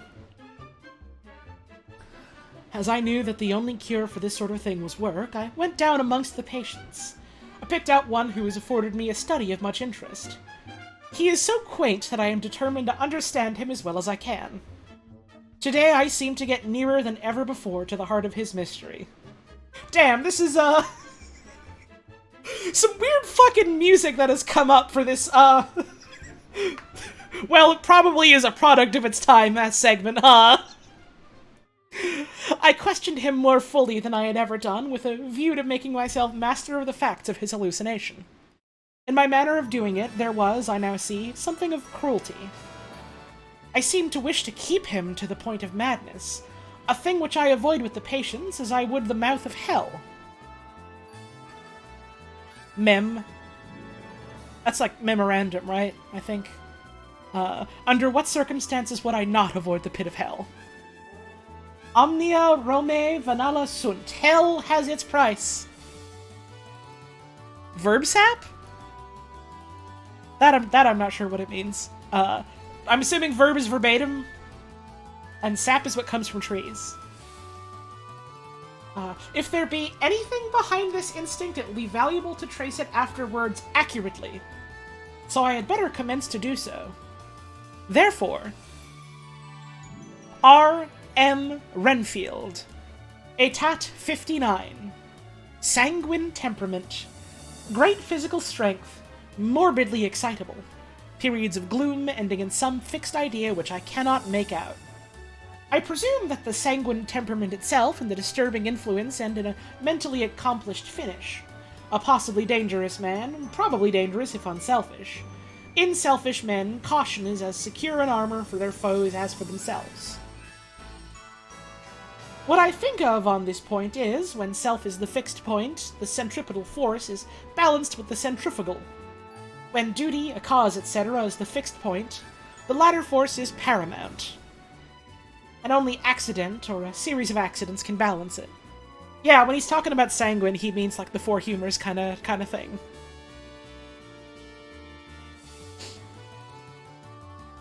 Hang on. Message in chat from my friend Frankie, whom I adore and trust without question. To be fair, Jonathan's bisexual crisis is trying to kill him, which is true. Which is weirdly something he has in common with Nami One Piece. Oh, I can't wait to understand what you mean by that someday.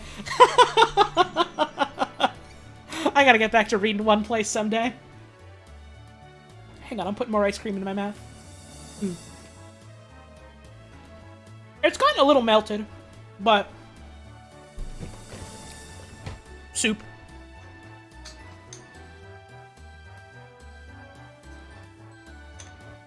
Soup.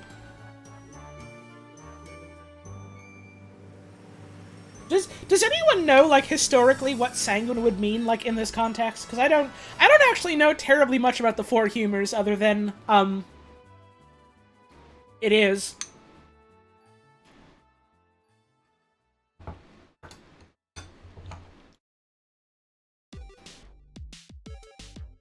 Lively, excitement, spirit, peppy. Cool.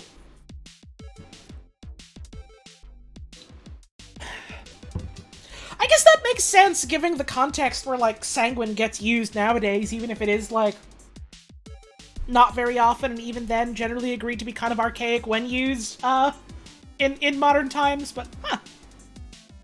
Good to know. It's like the SpongeBob temperament. What? Oh, as in it's like SpongeBob. I thought you meant there were specific SpongeBob temperaments, and I was like... What? Which...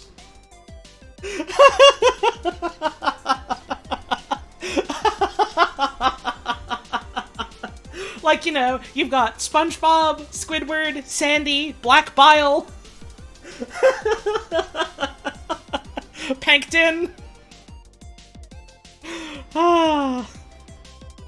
Letter.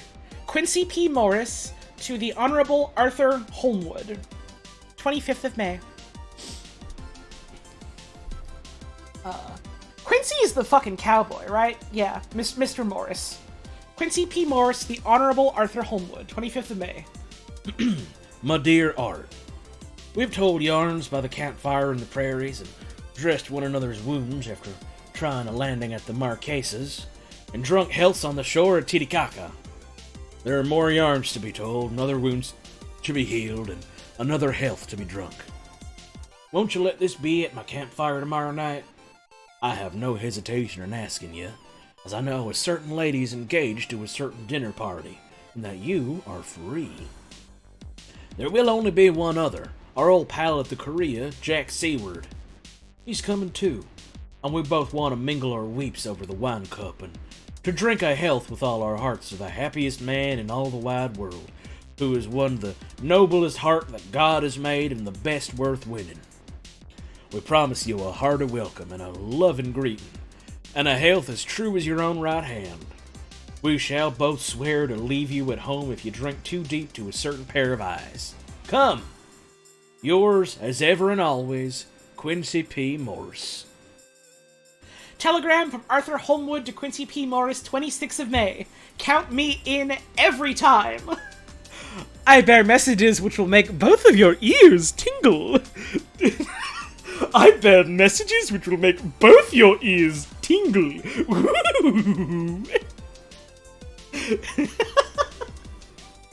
Seeing the word tingle drives me to fucking talk in a voice like that, because it makes me think of fucking Tingle from... I almost said Star Wars, from Legend of Zelda.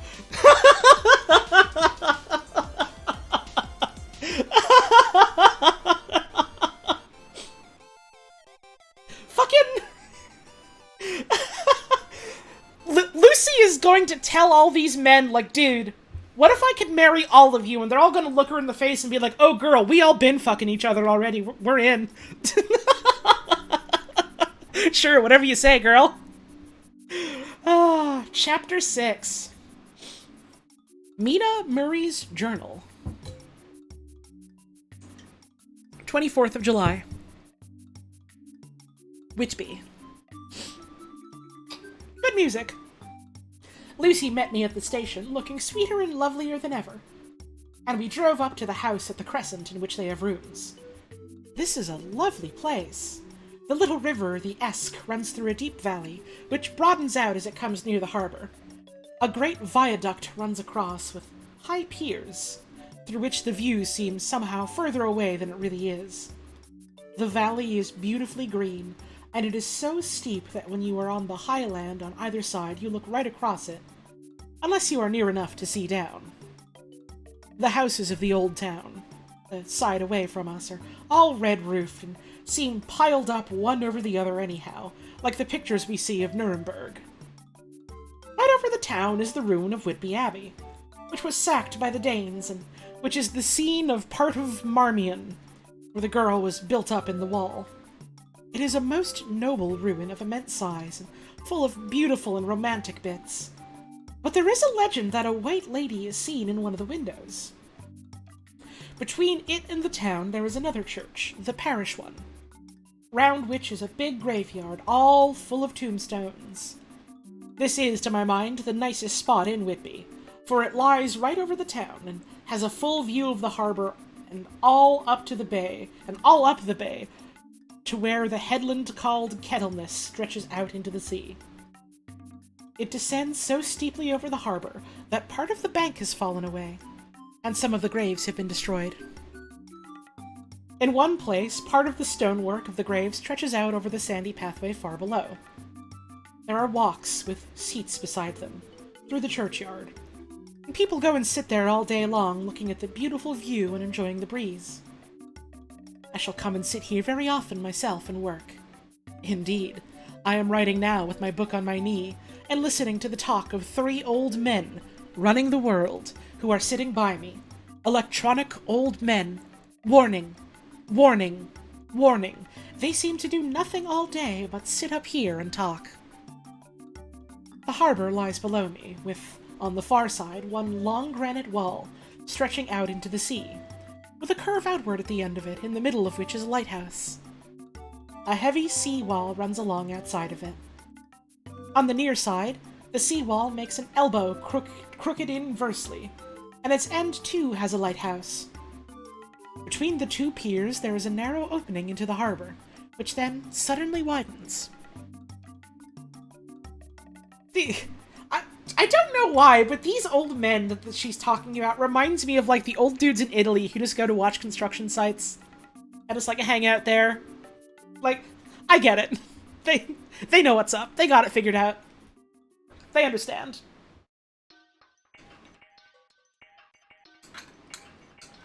Donkey Kong music means I need to eat more ice cream, sorry. You understand, right? You understand. That's why no kid's ever been able to play Donkey Kong without getting a little ice cream treat. Kinda makes a fella wonder.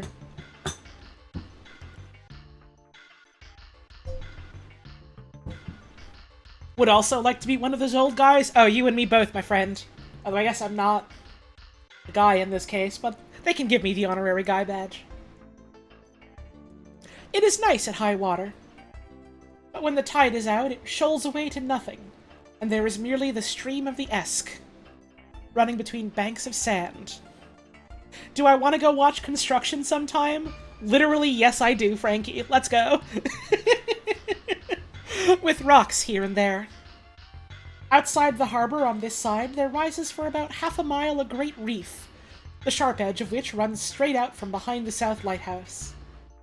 At the end of it is a buoy with a bell, which swings in bad weather and sends in a mournful sound on the wind. Oh god, I love the sound of a nice buoy bell. Something about the sound of a bell at sea is just, like, magical to me. They have a legend here that when a ship is lost, bells are heard out at sea. I must ask the old man about this, and he is coming this way.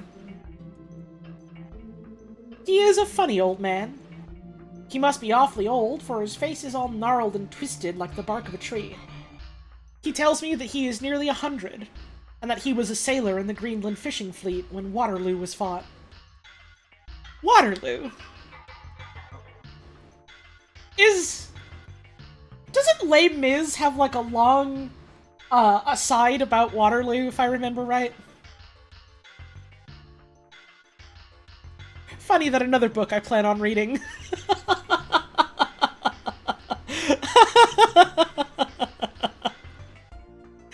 is mentioning this. Les Mis has long asides about lots of stuff. I mean, yeah, but it has one about this specifically, doesn't it? I think that's, like, in context historically important because, like, part of it was written specifically so that the books could get published or something like that. I think. Anyways. He is, I am afraid, a very skeptical person, for when I asked him about the bells at sea and the White Lady at the Abbey, he said very brusquely, "I wouldn't fash myself about them, miss. Them things be all wore out. Mind, I don't say that they never was, but I do say they wasn't in my time. They be all very well for comers and trippers and the like, but not for a nice long young lady like you. Them feet folks from York and Leeds, that be always eating cured herrings and drinking tea and looking out to buy cheap jet would be creed on. I wonder myself who'd be bothered telling lies to them. Even the newspapers was just full of fool talk." I thought he would be a good person to learn interesting things from, so I asked him if he would mind telling me something about the whale fishing in the old days. He was just settling himself to begin when the clock struck 6, whereupon he labored to get up and said, "I must gang againwards home now, miss. My granddaughter doesn't like to be kept waiting when the tea's ready, for it makes me time to crammel aboon degrees. There be a many of 'em, and, miss, I lack belly timber sarely by the clock."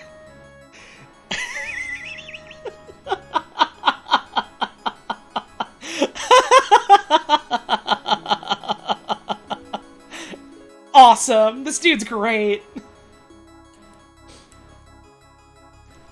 Although I guess it's not surprising that I have a thing for the old man in a story. Because I like old people in stories. I like old people. He hobbled away, and I could see him hurrying, as well as he could, down the steps. The steps are a great feature on the place. They lead from the town up to the church. There are hundreds of them. I do not know how many. And they wind up in a delicate curve. The slope is so gentle that a horse could easily walk up and down them. I think they must originally have had something to do with the abbey. I shall go home too. Lucy went out visiting with her mother, and as they were only duty calls, I did not go. They will be home by this. 1st of August. I came up here an hour ago with Lucy, and we had a most interesting talk with my old friend and the 2 others who always come and join him. He is evidently the Sir Oracle of them. They're calling me the Sir Oracle, because I can always easily predict the fate of all sirs. And I should think must have been in his time a most dictatorial person. He will not admit anything, and downfaces everybody. If he can't out-argue them, he bullies them. And then takes their silence for agreement with his views. Ah, some things never change, huh? Lucy was looking sweetly pretty in her white lawn frock. She has got a beautiful color since she's been here. I noticed that the old man did not lose any time in coming up and sitting near her when she sat down. When we sat down. She is so sweet with old people. I think they all fell in love with her on the spot. Even my old man succumbed and did not contradict her, but gave me double share instead. I got him on the subject of the legends, and he went off at once into a sort of sermon. I must try and remember it and put it down. It'd be all fool talk, lock, stock, and barrel. That's what it be, and naught else. These bands and waps and bogos and bargus and bogles and all and them is only fit to see bairns and dizzy women a-beltering. They be nowt but air blabs. They and all grims and signs and warnings be all invented by parsons and ilsome buke bodies and railway touters to scare and scunner halflings and to get folks to do something that they don't over incline to. Makes me ireful to think of them. Why, it's them that, not content with printing lies on paper and preaching them out of pulpits, does want to be cutting them on the tombstones.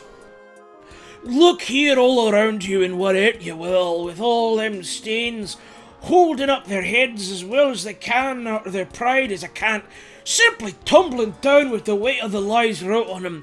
Here lies the body, or sacred to the memory, wrote on all of them, and yet nigh half of them there bean't no bodies at all. And the memories of them bean't carried a pinch of snuff about, much less sacred. Lies, all of them, nothing but lies in one kind of a... I'm turning into 3 different accents during this.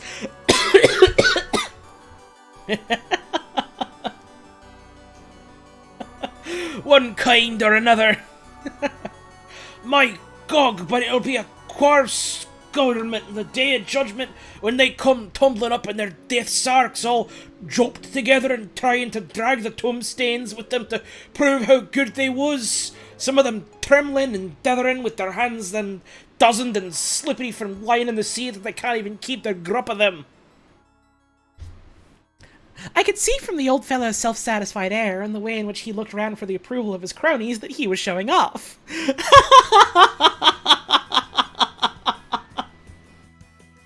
So I put in a word to keep him going. Oh, Mr. Swales, you can't be serious. Surely these tombstones are not all wrong.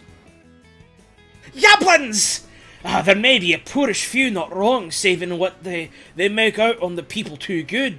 For there be folk that do think a bomb ball be like the sea, if only it be their own. The whole thing be only lies. Now look you here, you come here a stranger and you see the Kirkgarth. And you see this Kirkgarth. I nodded, for I thought it better to assent, though I did not quite understand his dialect.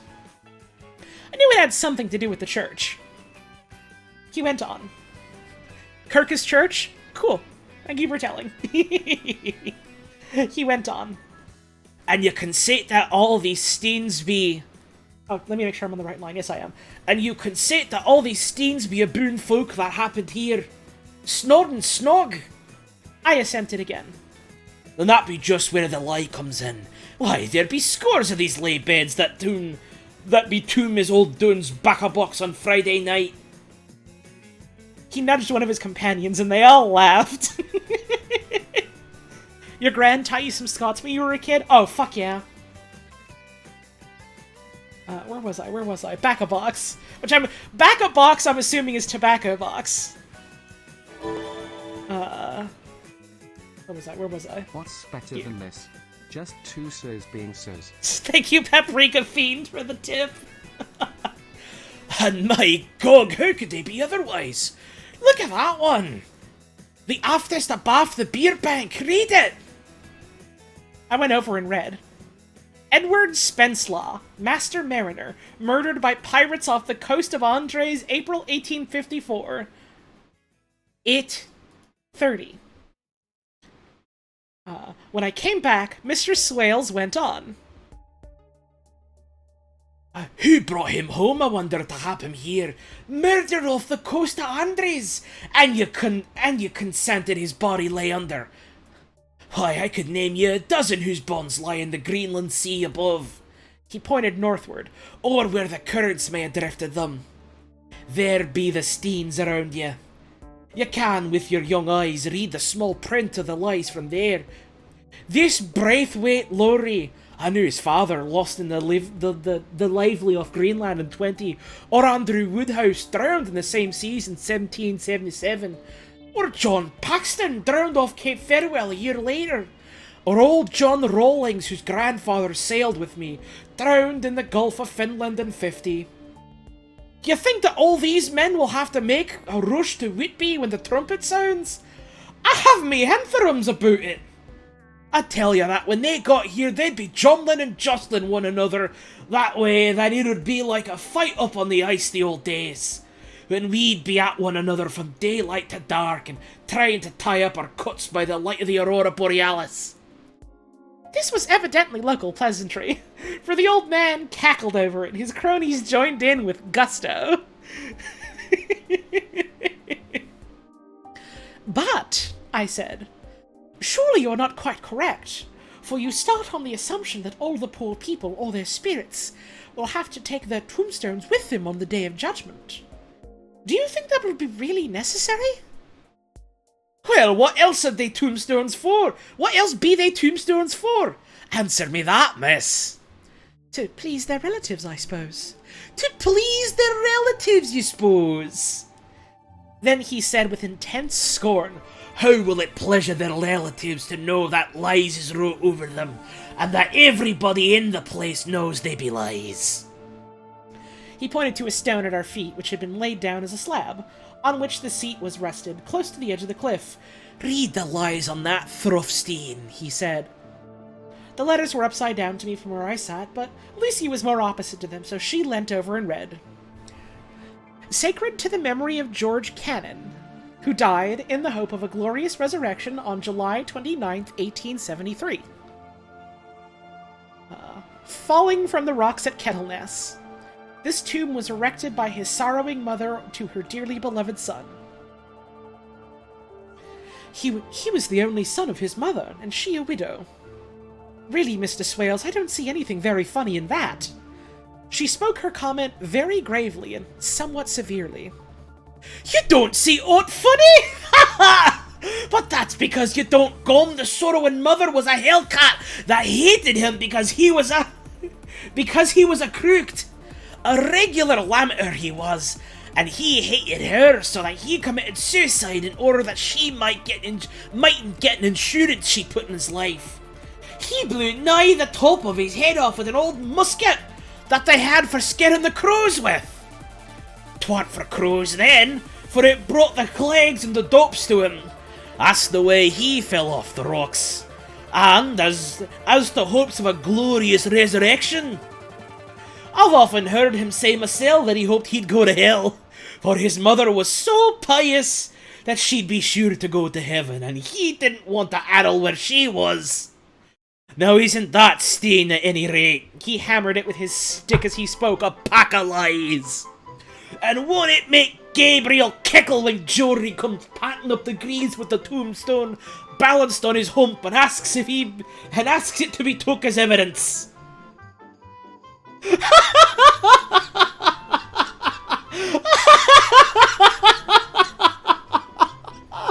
Did's rock. I did not know what to say. But Lucy turned the conversation as she said, rising up, "Oh, why did you tell us of this? It is my favorite seat and I cannot leave it, and now I find I must go on sitting over the grave of a suicide." "Ah, that won't harm you, my pretty, and it may make poor Geordie gladsome to have so trim a lass sitting on his lap. That won't hurt ye. Aye, I've sat here off and on for nigh 28 years past, and hasn't done me no harm. Don't you fash about them as lies under ye, or that doesn't lie there either. It'll be time for you to be getting scart when you see the tombstones all run away with, and the place as bare as a stubble field. Ah, there's the clock, and I must gang. My service to you, ladies." And off he hobbled.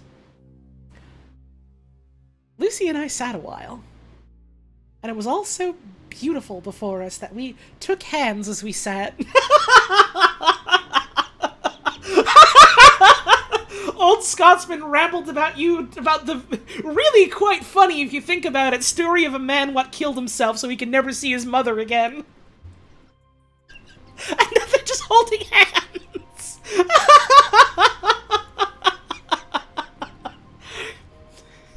My accents are very satisfying. Oh, thank you. I make no claims to be doing anything authentic or nothing like that, but I certainly like to think I'm okay.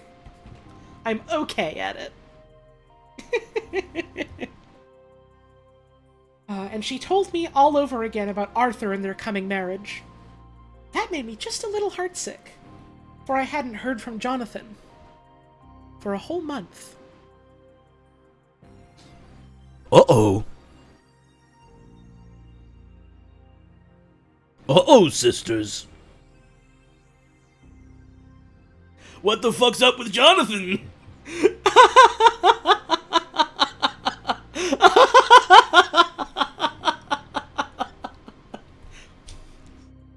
I'm sure he's just fine and definitely not getting the shit sucked clean out of him by a Dracula.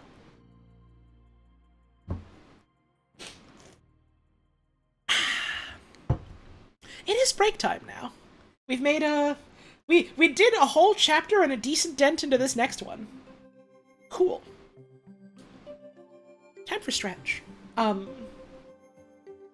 not sure exactly how long I want to go for tonight, just because, like, there's other stuff going on tonight. But I'm having a whole lot of fun doing this, so I suppose I'll go for at least a little while longer and see how long exactly I'd like to go for. Probably no Dracula next week, just because next week is GDQ and I'm gonna be hosting that shit. But, I don't know, if there's a day where I don't particularly, not particularly engrossed in what's happening on there, I might maybe do a quick Dracula next week or something. We'll see. We'll see. But more than likely, I'm just gonna be having a good time with GDQ. For folks that are new and don't know, I, every year, host GDQ, and we do like a little side stream and we watch it together. Have they released the schedule's been released for fucking months. The schedule is released long before GDQ happens. Like, that's usually when they announce, like, what all the games are, not long after, like, a whole schedule is posted. Yeah, that's gonna be fun. If you want more info on where and how to watch that, join the Discord. I'll be posting about it. It'll be a fun time. It always is. And then sometimes I make people look at Orson Welles. But that's Sunday. And today's Wednesday. So I'm gonna get up, I'm gonna have my stretch, get myself some more water. You want to do the same for yourself, because I'm just gonna be running ads for a couple of minutes. And once we all get back, more Drac. See you real soon.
Hello.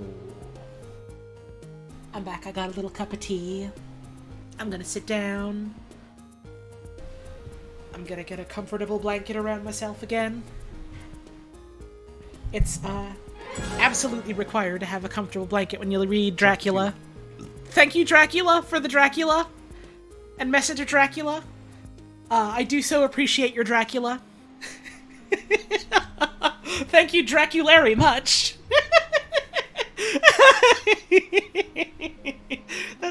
That's nothing.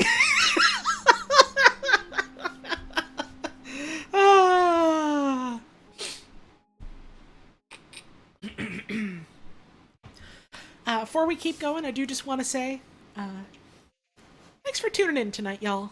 I hope you are all enjoying our little Dracula adventure so far. I'm real glad to be back to doing this. I was very sad that I wasn't up to doing it last week because this is a lot of fun. So I'm glad to be doing this again with y'all. Thanks for stopping on by for it.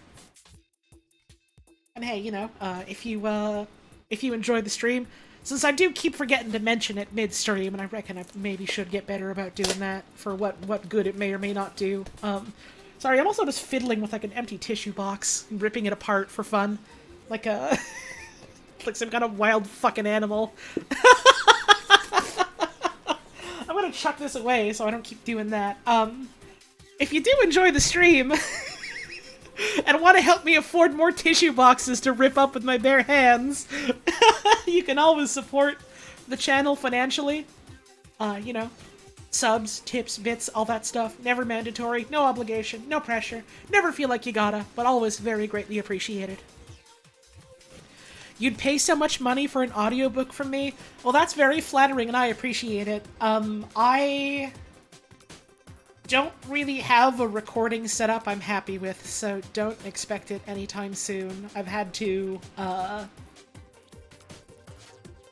There were like a couple things that I applied for recently for like voice acting stuff, and eventually realized like alongside the fact that I'm like don't really have a lot of time and energy to dedicate to a lot of stuff like this, my recording setup is also a little bobo. So it's not the sort of up to snuff I would want for something like an audiobook, you know, which is what it is. We'll get there someday. But it's definitely something I've thought about. It's definitely something I've put thought into doing someday, because it is something I enjoy doing, and I think it could be fun. Had to watch the original Dracula Hammer film for school way back and wish the movie had more cowboys and Scots. God, yeah. There should be more brave adaptations. No, if you give me money, it's less going to be so I can set up a sound room and more so that I can eventually afford to move out. That's, I don't want to get into it. But it is certainly one of the limiting factors at the moment.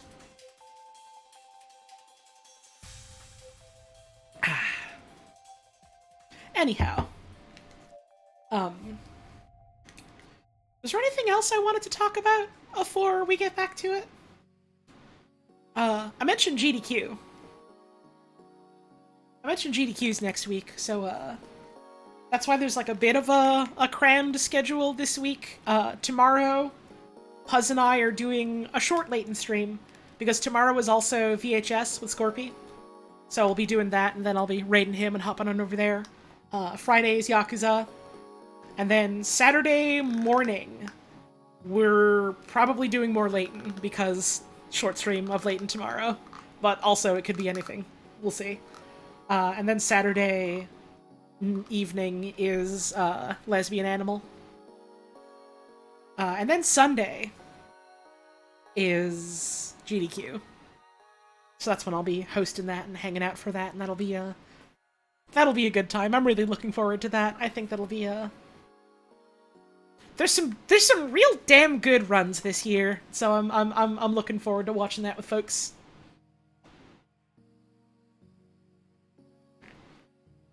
Hopefully you've appeased the cows this time. I don't know what that means. I don't know what you mean by that. Dracula?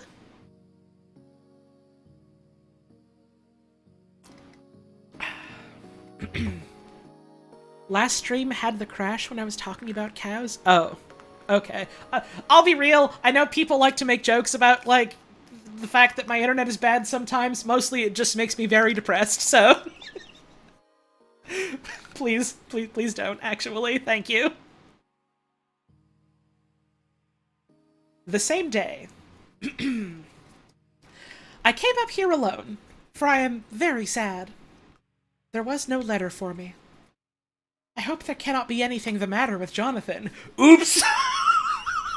Oh, girl, you do not even know the half of it. The clock has just struck 9. I see the lights scattered all over the town. Sometimes in rows where the streets are. And sometimes singly. They run right up the Esk and die away in the curve of the valley. To my left, the view is cut off by a black line of roof of the old house next to the abbey.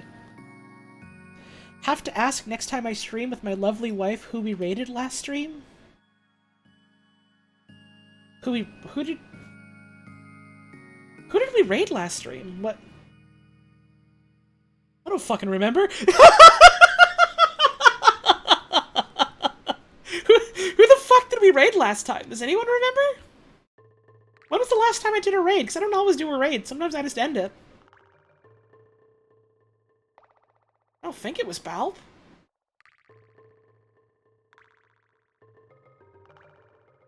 You would maybe have to just check your browser history or something. Yeah.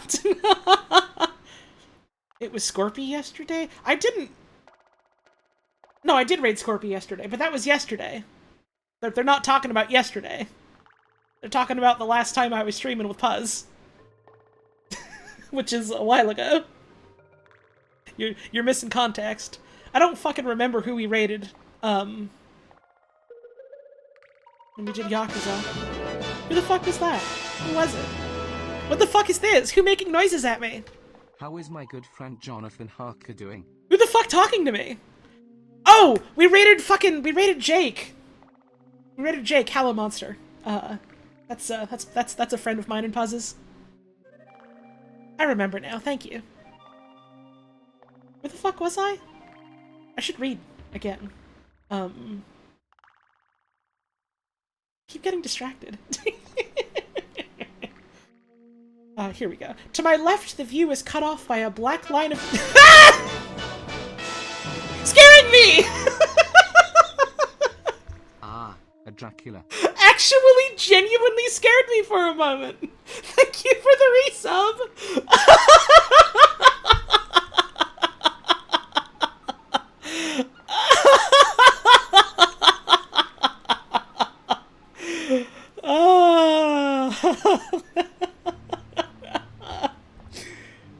To my left, the view is cut off by a black line of roof of the old house next to the abbey. The sheep and lambs are bleating in the fields away behind me, and there is a clatter of a donkey's hoofs up the paved road below. The band on the pier is playing a harsh waltz in good time, and further along the quay there is a Salvation Army meeting in a back street. Was the Salvation Army a fucking thing around this year? Huh. I always assumed it was like mid-1900s for some reason. Weird. Neither of the bands hears the other, but up here I hear and see them both. I wonder where Jonathan is and if he is thinking of me. I wish he were here. Founded in 1865. Huh. Goddamn. Dr. Seward's Diary. 5th of June. The case of Renfield grows more interesting the more I get to understand the man. He has certain qualities very largely developed. Selfishness, secrecy, and purpose. I wish I could get at what is the object of the latter. He seems to have some settled scheme of his own. But What it is, I do not yet know. His redeeming quality is a love of animals, though indeed he has such curious turns in it that I sometimes imagine he is only abnormally cruel. His pets are of odd sorts. Just now, his hobby is catching flies. This guy's got bugs! Something's weird about him! Put him in the asylum! He has at present such a quantity that I have had myself to expostulate. To my astonishment, he did not break out into a fury as I expected, but took the matter in simple seriousness. He thought for a moment and then said, "May I have 3 days? I shall clear them away." Of course, I said that would do. I must watch him. 18th of June. He has turned his mind now to spiders and has got several very big fellows in a box. He has turned his mind now to spiders! Is really good!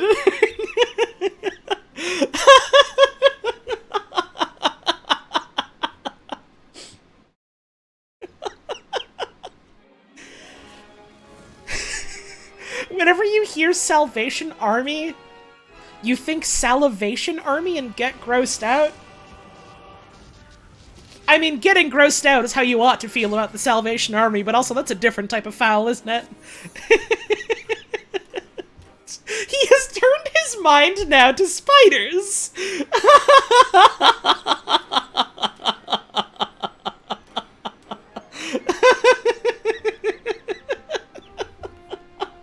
And has got several very big fellows in a box. Story of spiders!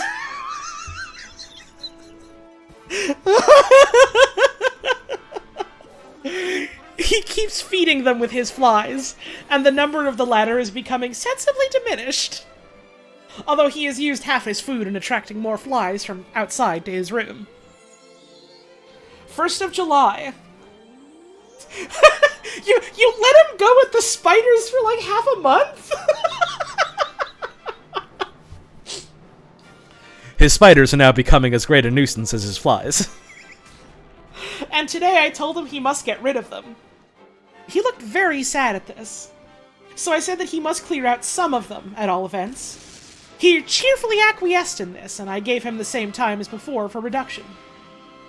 He disgusted me much while with him, for when a horrid blowfly, bloated with some carrion food, buzzed into the room, he caught it, held it exultantly for a few moments between his finger and thumb, and before I knew what he was going to do, put it in his mouth and ate it.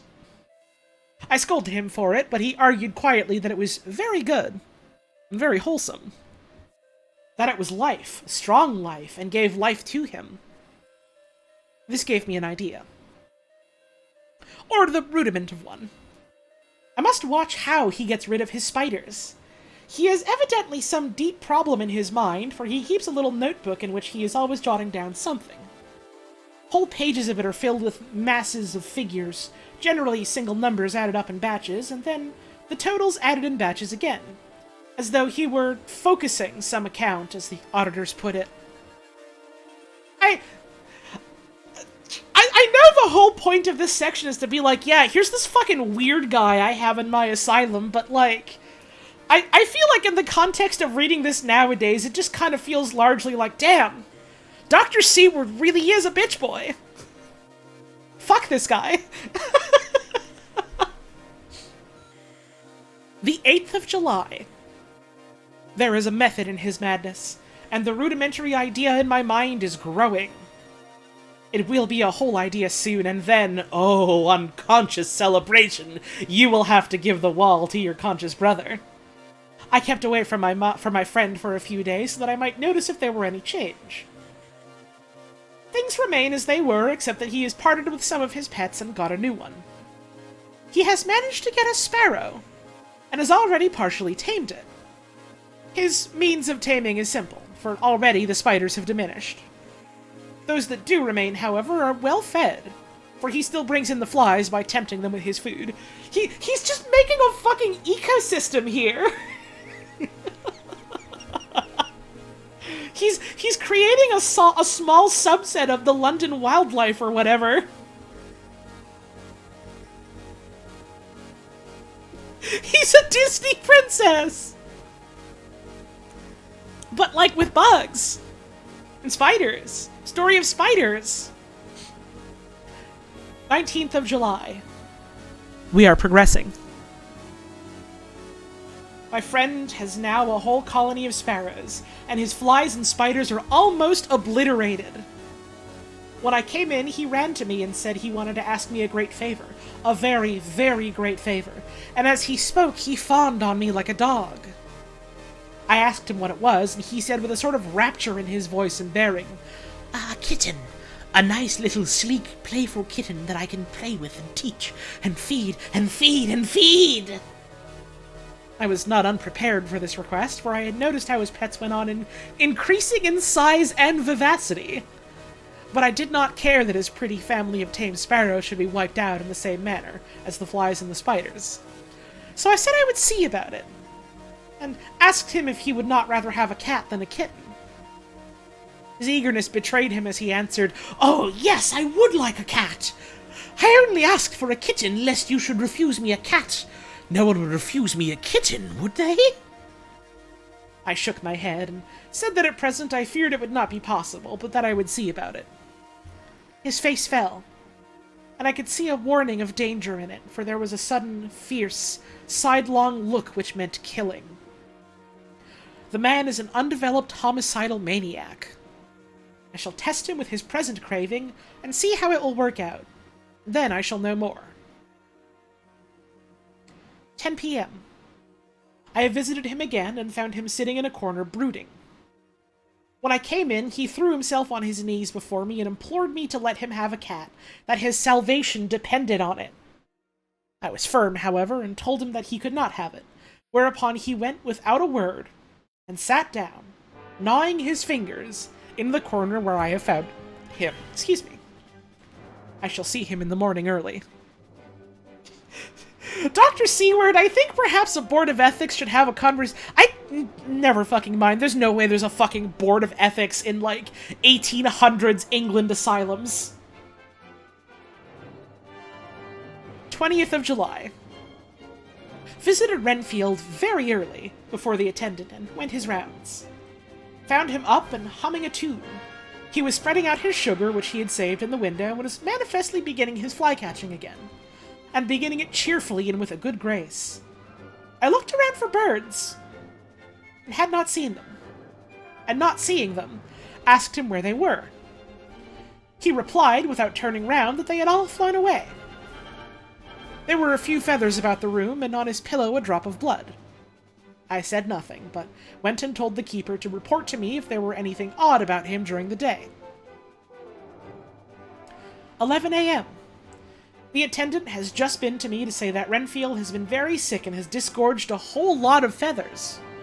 "My belief is, Doctor," he said, "that he has eaten his birds and that he just took and ate them raw." 11 p.m. He's so full from sparrows, yum! Yo, birds! 11 p.m.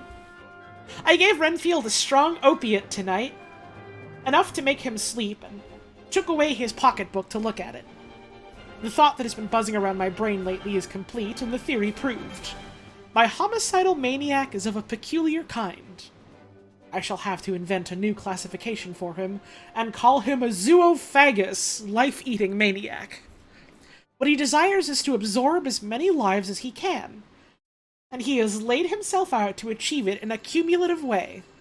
He gave many flies to one spider and many spiders to one bird, and then wanted a cat to eat the many birds. What would have been his later steps? It would almost be worthwhile to complete the experiment. Would it? It might be done if there were only a sufficient cause. Men sneered at vivisection, and yet look at its results today. Oh my god, this Dr. Seward is a bitch boy. Why not advance science in its most difficult and vital aspect, the knowledge of the brain? Had I even the secret of one such mind, did I hold the key to the fancy of even one lunatic, I might advance my own branch of science to a pitch compared with which Burdon Sanderson's physiology or Ferrier's brain knowledge would be as nothing. If only there were a sufficient cause. I must not think too much of this, or I may be tempted. A good cause might turn the scale with me, for may not I too be of an exceptional brain congenitally? How well the man reasoned. Lunatics always do within their own scope.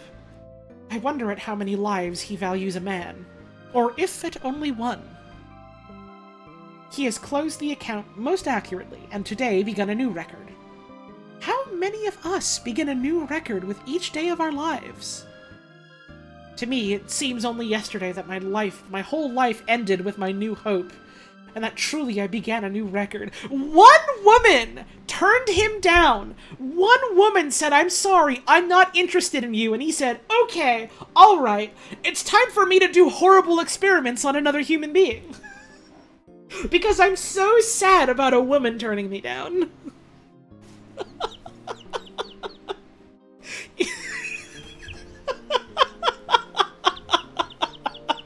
Dr. Seward certified bitch boy. He is no longer invited to have raucous 1800s sex with the cowboy or with what's his name? He's not invited anymore.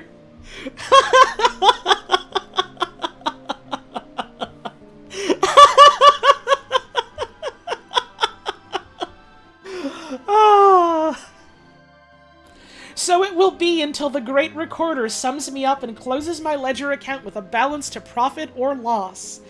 Oh, Lucy, Lucy, I cannot be angry with you, nor can I be angry with my friend whose happiness is yours. But I must only wait on hopeless and work. But I must only wait on hopeless and work.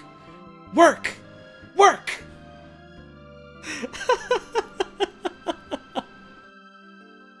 How does one backseat a reading of Dracula? Well, someone was literally timed out for it earlier, so evidently it can be done. Don't worry about it. Don't worry about it. If only I could have as strong a cause as my poor mad friend there. A good, unselfish cause to make me work. That would be indeed happiness. Mina Murray's Journal. Good music for Mina Murray's Journal.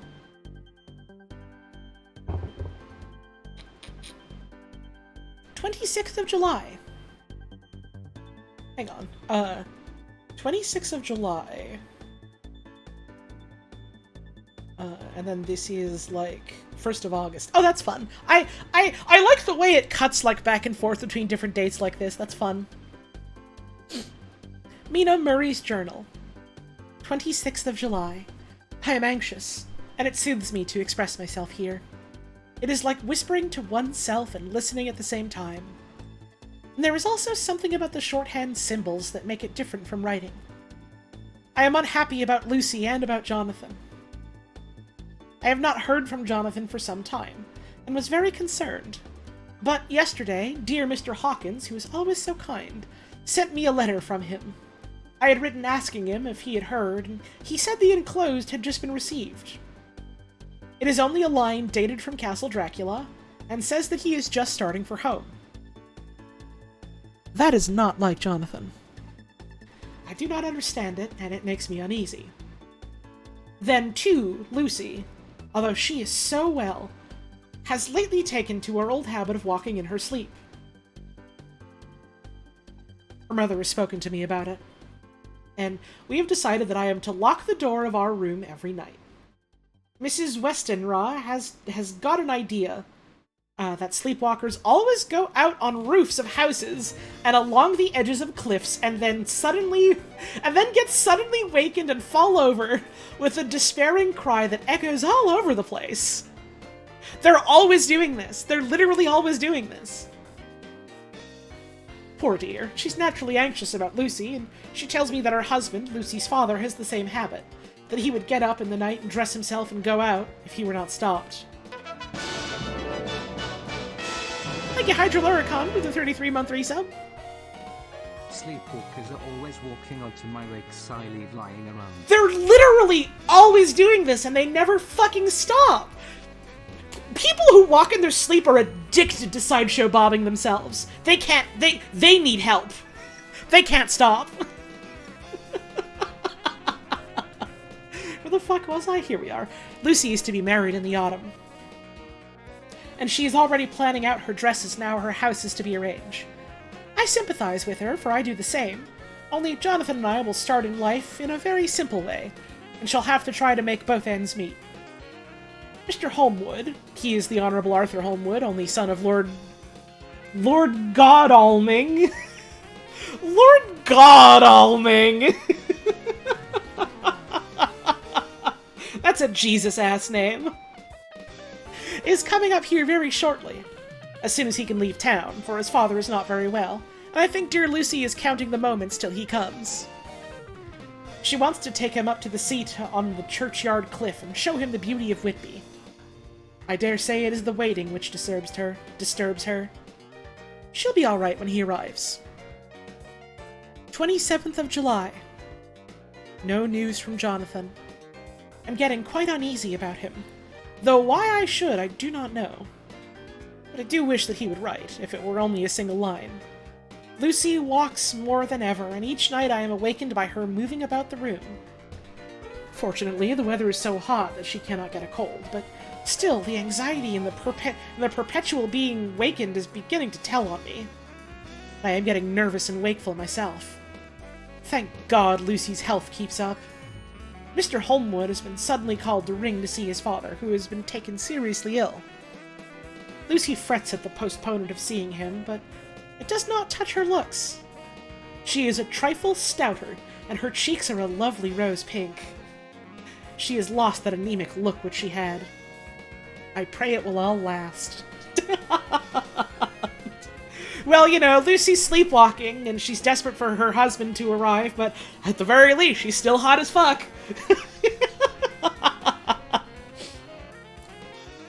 3rd of August.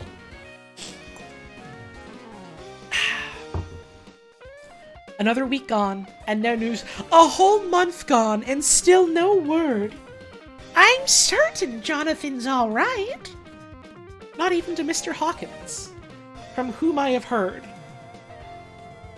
Oh, I do hope he is not ill. He surely would have written. I look at that last letter of his, but somehow it does not satisfy me. It does not read like him, yet it is his writing. There is no mistake of that. Lucy has not walked much in her sleep the last week, but there is an odd concentration about her which I do not understand. Even in her sleep she seems to be watching me. She tries the door, and finding it locked, goes about the room searching for the key. 6th of August. Another 3 days, and still no news. The suspense is getting dreadful.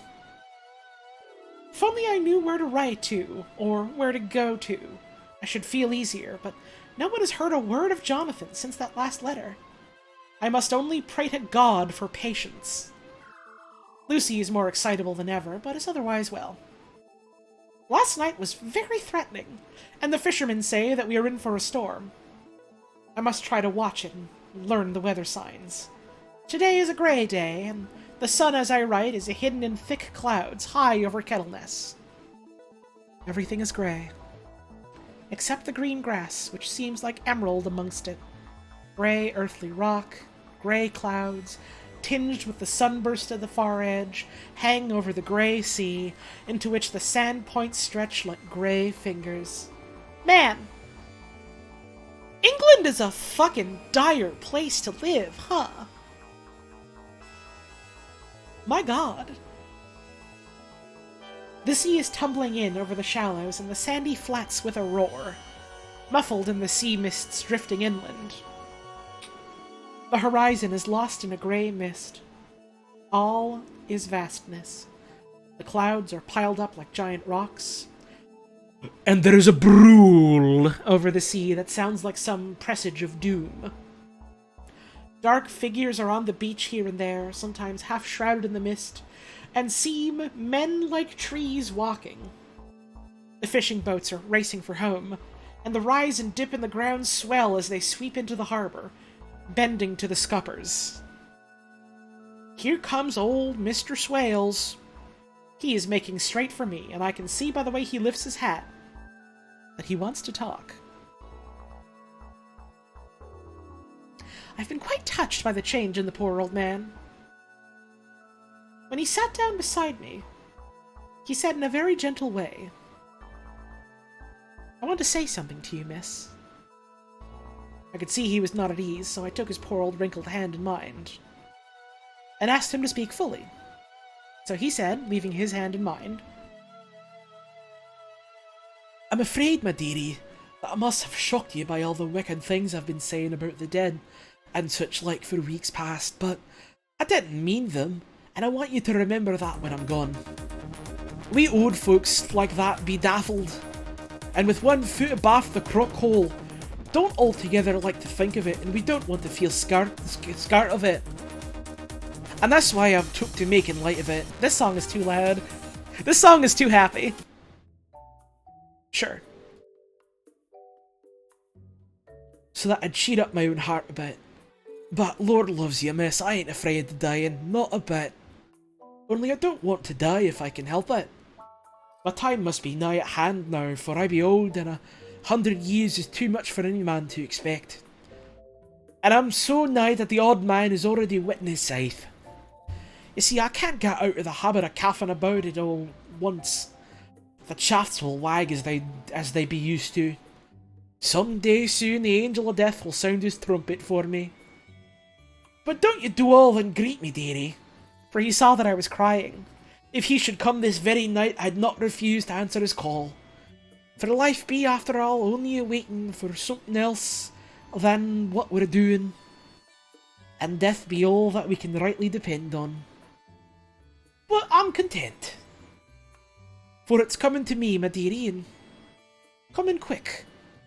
Maybe coming while we be looking wondering. Maybe it's in that wind over the sea that's bringing with it loss and wreck and sore distress and sad hearts. Look! Look! He cried suddenly. There's something in that wind and in that host beyond that sounds, and looks and tastes and smells like death. It's in the air. I feel it coming. Lord, make me answer cheerful when my call comes." He held up his arms devoutly and raised his hat. His mouth moved as though he were praying. After a few minutes' silence, he got up, shook hands with me, and blessed me, and said goodbye, and hobbled off. It all touched me, and upset me very much. I was glad when the Coast Guard came along, with his spyglass under his arm. He stopped to talk to me, as he always does, but all the time kept looking at a strange ship. "I can't make her out," he said. "She's a Russian by the look of her, but she's knocking about in the queerest way. She doesn't know her mind a bit. She seems to be the storm coming, but can't decide whether to run up north in the open or to put in here. Look, there again! She is steered mighty strangely, for she doesn't mind the hand on the wheel. Changes about with every puff of wind. We'll hear more of her by this time tomorrow."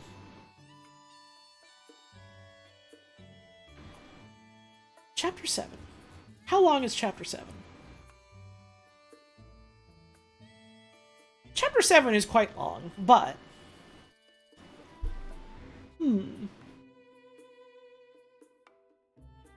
I think I'm gonna do Chapter 7 and then see how I feel. See if I want to wrap up or keep going after that, but... at the very least, I want to do Chapter 7.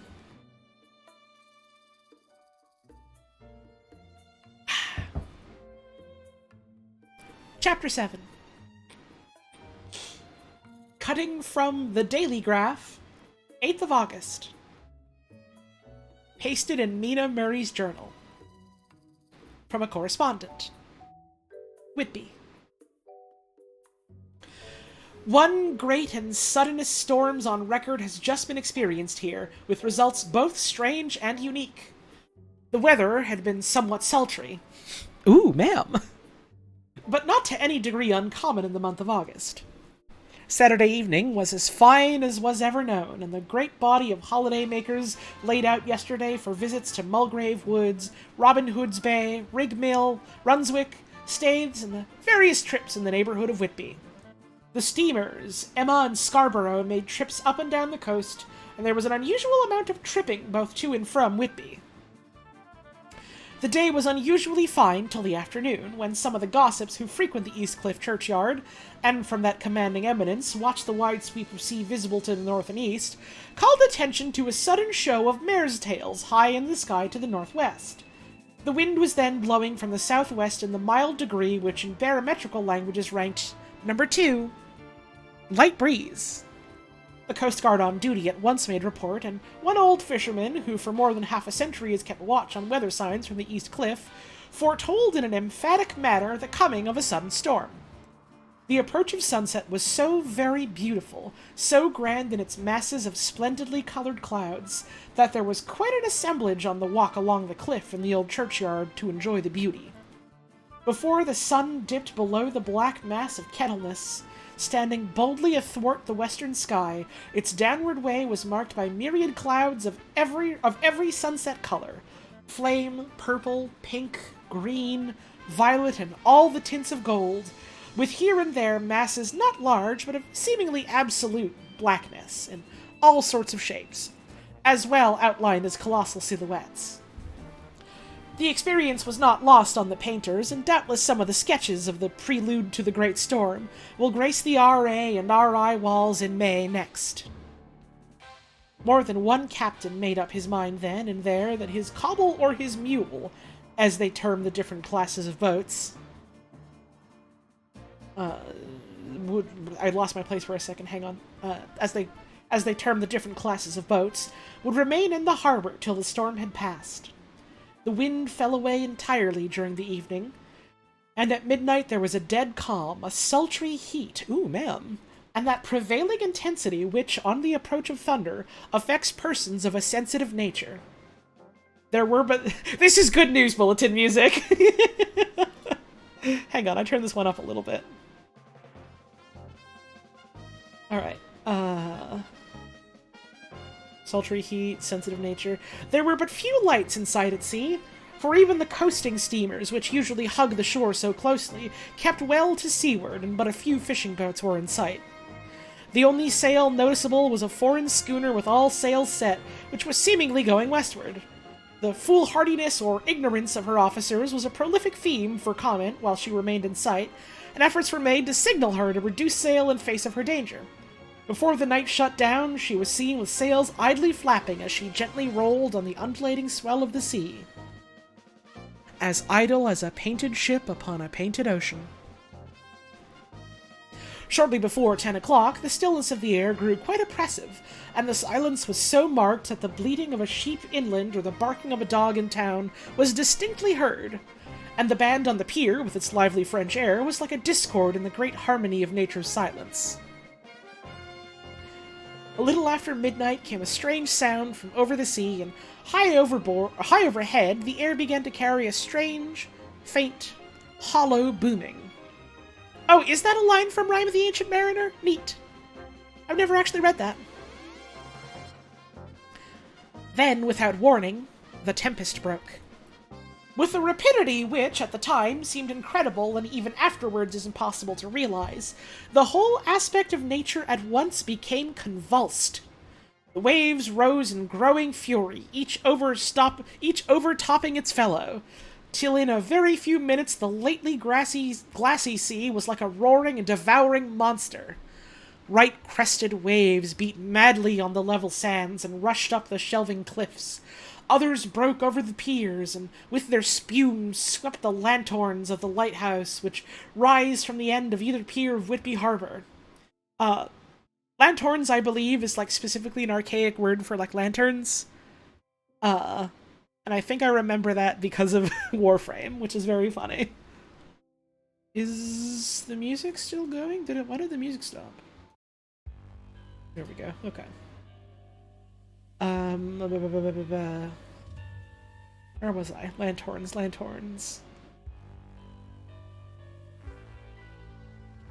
There we go. Okay. The wind roared like thunder and blew with such force that it was with difficulty that even strong men kept their feet or clung with grim clasp to the iron stanchions. It was found necessary to clear the entire piers from the mass of onlookers, or else the fatalities of the night would have been increased manifold. To add to the difficulties and dangers of the time, masses of sea fog came drifting inland.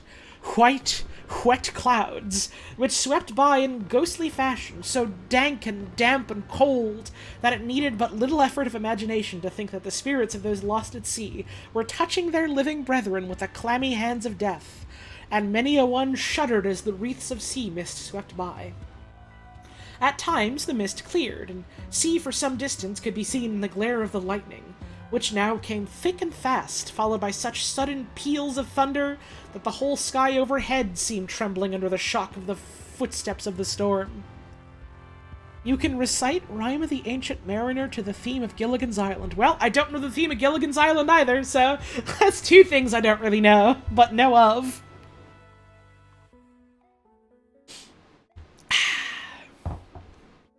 Some of the scenes thus revealed were of immeasurable grandeur and of absorbing interest. The sea, running mountains high, threw skyward with each wave mighty masses of white foam, which the tempest seemed to snatch at and whirl away into space. Here and there a fishing boat with a rag of sail, running madly for shelter before the blast. Now and again the white wings of a storm-tossed seabird. On the summit of the east cliff, the new searchlight was ready for experiment, but had not yet been tried. The officers in charge of it got into working order, and in the pauses of the inrushing mist swept with it the surface of the sea. Once or twice its service was most effective, as when a fishing boat with gunwale under water rushed into the harbor, able by the guidance of the sheltering light to avoid the danger of dashing against the piers. As each boat achieved the safety of the port, there were a shout of joy from the mass of people on shore, a shout which for a moment seemed to cleave the gale and was then swept away in its rush. You know, I should add the fucking Obra Dinn soundtrack to my playlists. I should do that. That's good music. Before long, the searchlight discovered some distance away a schooner with all sails set, apparently the same vessel which had been noticed earlier in the evening. The wind had by this time backed to the east, and there was a shudder amongst the watchers on the cliff as they realized the terrible danger in which she now was. Between her and the port lay the great flat reef on which so many good ships have from time to time suffered, and, with the wind blowing from its present quarter, it would be quite impossible that she should fetch the entrance of the harbor. It was now nearly the hour of high tide, but the waves were so great that in their troughs the shallows of the shore were almost visible. The schooner, with all sails set, was rushing with such speed that, in the words of one old salt, she must fetch up somewhere, if it was only in hell.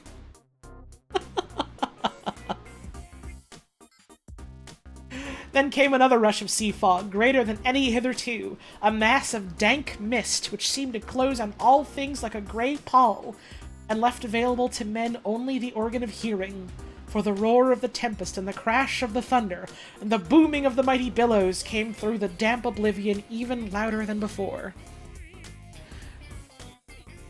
Gunwale is actually pronounced like Gunnell. Huh. Neat. Good to know. The rays of the searchlight were kept fixed on the harbor mouth across the east pier, where the shock was expected, and the men waited breathless.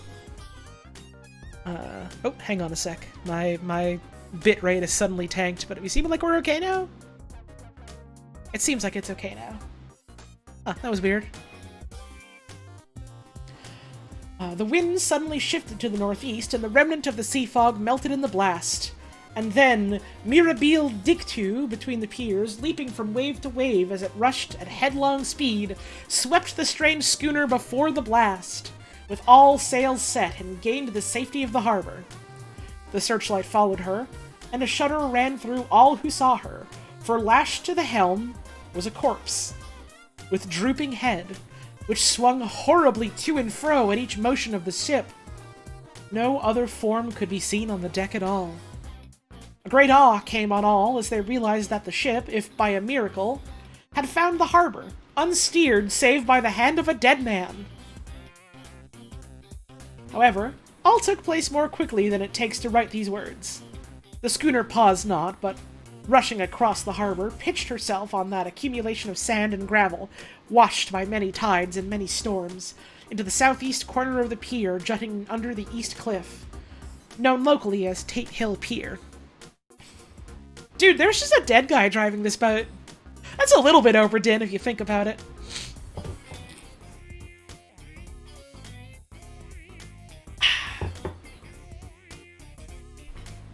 There was, of course, a considerable concussion as the vessel drove up on the sand heap.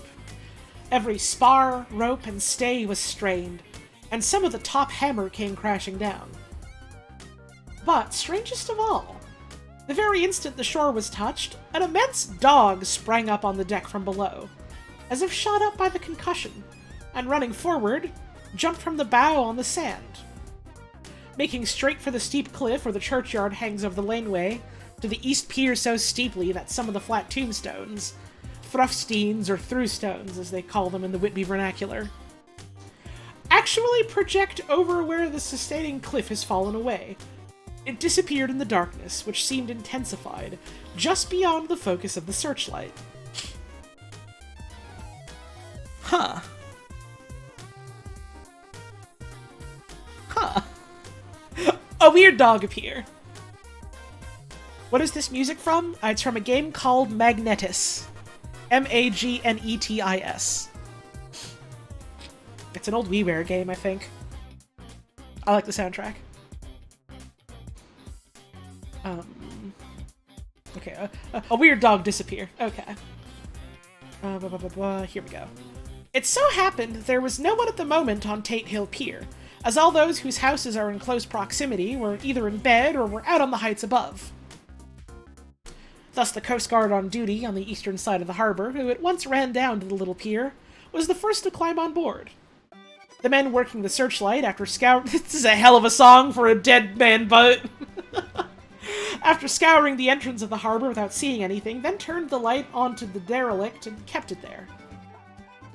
The Coast Guard ran aft, and when he came beside the wheel, bent over to examine it, and recoiled at once as though under some sudden emotion. This seemed to pique general curiosity, and quite a number of people began to run. It is a good way around from the west cliff by the drawbridge to Tate Hill Pier, but your correspondent is a fairly good runner. But your correspondent, ever humble as he is quite good at running. And came well ahead of the crowd. When I arrived, however, I found already assembled on the pier a crowd, whom the Coast Guard and police refused to allow to come on board. By courtesy of the chief boatman, I was, as your correspondent, permitted to climb on deck, and was one of a small group who saw the dead seaman, whilst actually lashed to the wheel. It was no wonder that the Coast Guard was surprised, or even awed, for not often can such a sight have been seen. The man was simply fastened by his hands, tied one over the other, to a spoke of the wheel. Between the inner hand and the wood was a crucifix, the set of beads on which it was fastened being around both wrists and wheel, and all kept fast by the binding cords. The poor fellow may have been seated at one time, but the flapping and buffeting of the sails had worked through the rudder of the wheel and dragged him to and fro, so that the cords with which he was tied had cut the flesh to the bone. Ugh. Accurate note was made of the state of things, and a doctor, Surgeon J.M. Caffin of 33 East Elliott Place, who came immediately after me, declared after making examination that the man must have been dead for quite 2 days. In his pocket was a bottle, carefully corked, empty save for a little roll of paper, which proved to be the addendum to that log. To the log.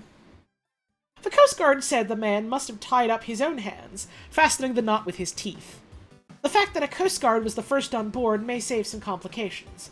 Later on, in the Admiralty Court, for Coast Guards cannot claim the salvage, which is the right of the first civilian entering on a derelict, Already, however, the legal tongues are wagging, and one young law student is loudly asserting that the rights of the owner are already completely sacrificed, his property being held in a contravention of the statutes of Mork, Maine.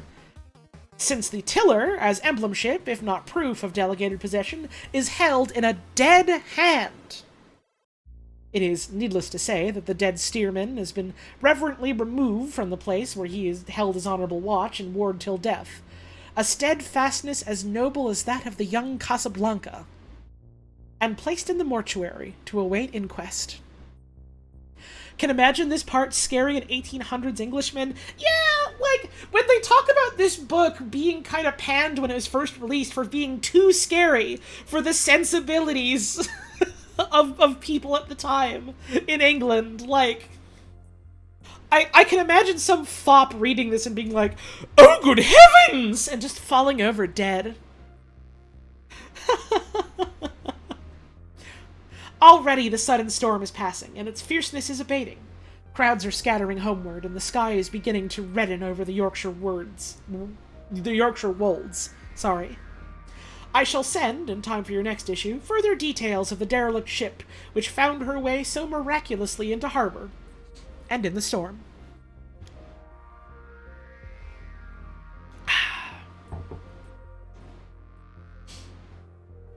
9th of August. The sequel to the strange arrival of the derelict in the storm last night is almost more startling than the thing itself. It turns out that the schooner is a Russian from Varna, and is called the Demeter. She's almost entirely in ballast of silver sand, with only a small amount of cargo. A number of great wooden boxes filled with mold.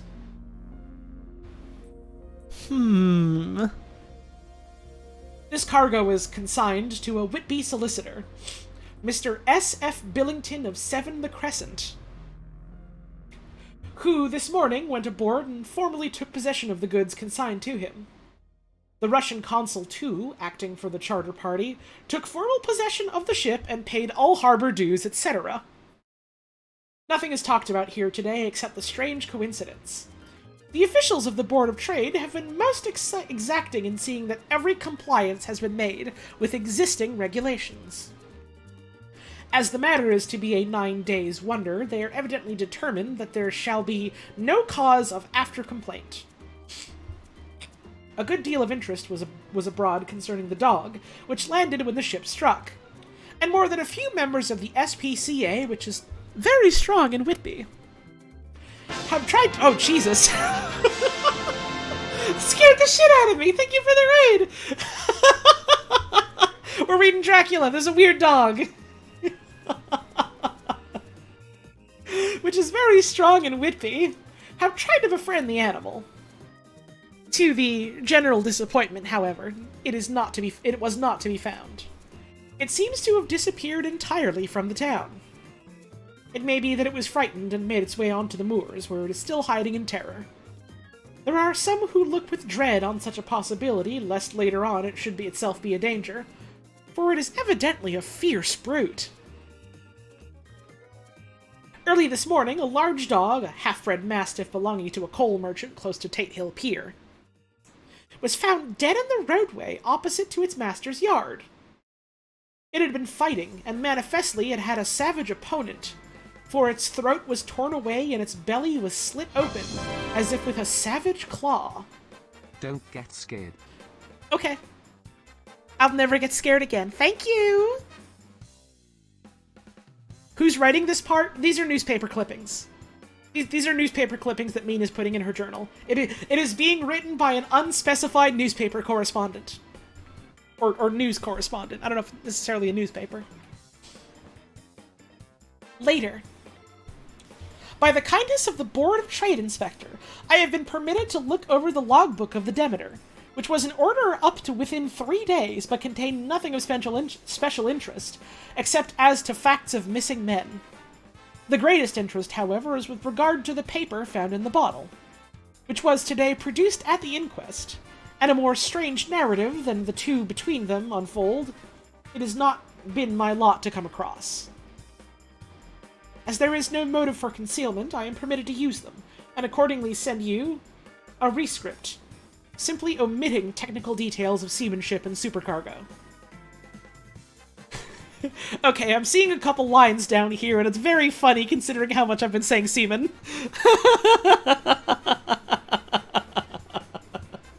It almost seems as though the captain had been seized with some kind of mania before he got well into blue water, and that this had developed persistently throughout the voyage. Of course, my statement must be taken cum grano, since I am writing from the dictation of a clerk of the Russian consul who kindly translated for me, time being short.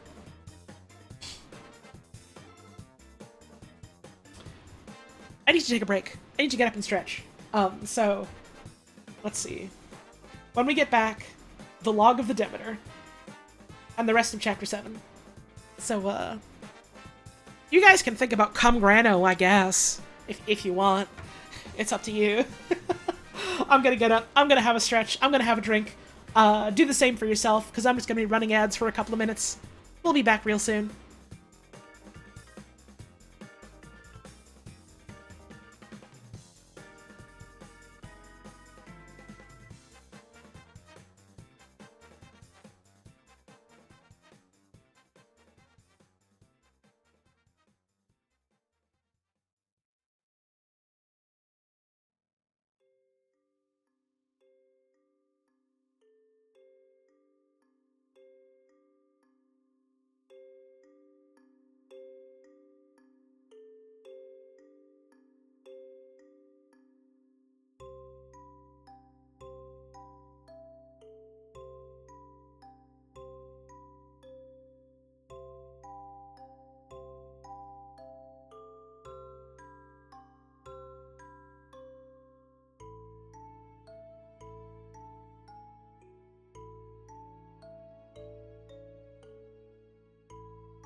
I'm back. Hello. Dracula kidnapped Jonathan and took a boat. We don't know what happened to Jonathan. Jonathan's fate up to this point in the book is left ambiguous. Jonathan has tried escaping. His plans didn't work. His next bold plan was, I'm gonna try scurrying out the fucking window. God save me. And then we immediately cut to other people at different times, doing different things. So, who knows what has happened to Jonathan? Not me. I haven't read the book.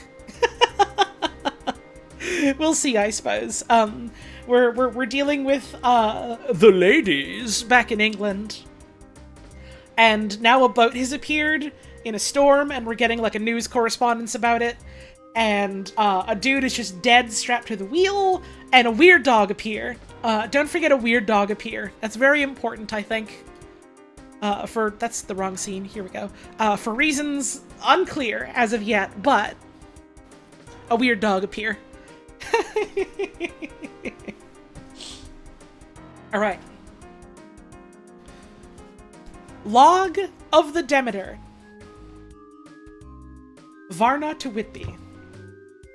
Written 18th of July.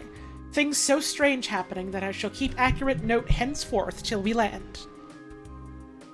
On 6th of July, we finished taking in cargo, silver sand, and boxes of earth. At noon, set sail.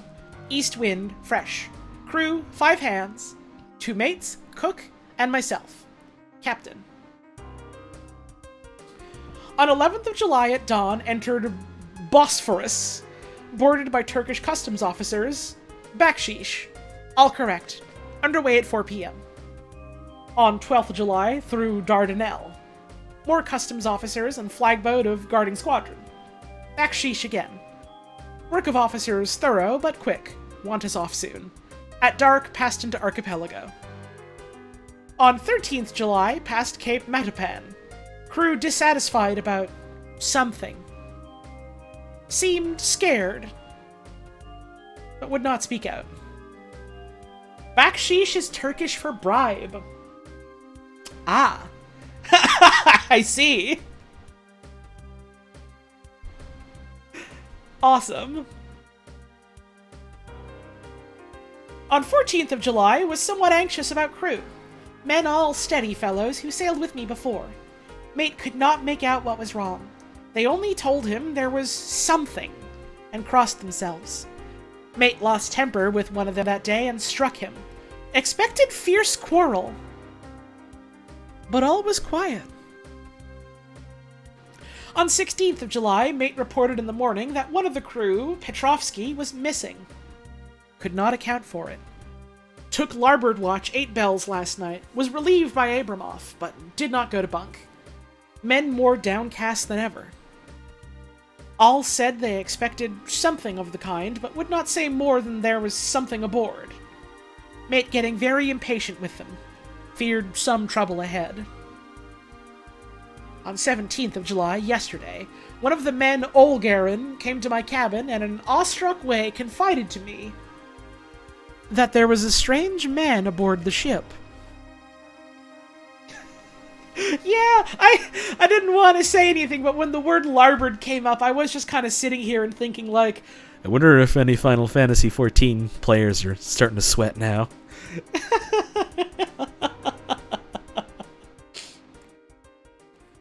He said that in his watch he had seen sheltering behind the deck house, as there was a rainstorm, when he saw a tall, thin man, who was not like any of the crew, come up the companionway and go along the deck forward, and disappear. He followed cautiously, but when he got to bows found no one, and the hatchways were all closed. He was in a panic of superstitious fear, and I am afraid the panic may spread. To allay it, I shall today search entire ship carefully, from stem to stern. Oh shit, boss. I think maybe there might be a Dracula on our ship. No fucking way. There will never be a Dracula on our boat. I'll search it all. I'll look through all of it. Later in the day, I got together the whole crew and told them, as they evidently thought there was someone in the ship, we would search from stern to stern. First mate, angry, said it was folly, and to yield to such foolish ideas would demoralize the men. said he would engage to keep them out of trouble with a handspike. Baksheesh apparently is additional money in payment technically, but where you live it is used to be shorthand for bribing guards. Huh. Interesting. Thank you for the context. I let him take the helm while the rest began thorough search, all keeping abreast with lanterns. We had no corner unsearched. As there were only the big wooden boxes, there were no odd corners where a man could hide. Men much relieved when search over, and went back to work cheerfully. First mate scowled, but said nothing. 22nd of July. Rough weather lasts 3 days, and all hands busy with sails. No time to be frightened. Men seem to have forgotten their dread. Mate cheerful again, and all on good terms. Praised men for work in bad weather. Past Gibraltar and out through straits. All well. 24th of July. There seems some doom over the ship. Already a hand short and entering on the Bay of Biscay with wild weather ahead, and yet last night another man lost. Disappeared. Like the first, he came off his watch and was not seen again. Men all in a panic of fear sent a round robin asking to have double watch, as they fear to be alone. Mate angry. Fear there will be some trouble, as either he or the men will do some violence. 28th of July. 4 days in hell, knocking about in a sort of maelstrom and the wind in a tempest. No sleep for anyone. Men all worn out. Hardly know how to set a watch, since no one fit to go on. Second mate volunteered to steer and watch, and let men snatch a few hours sleep. Wind debating.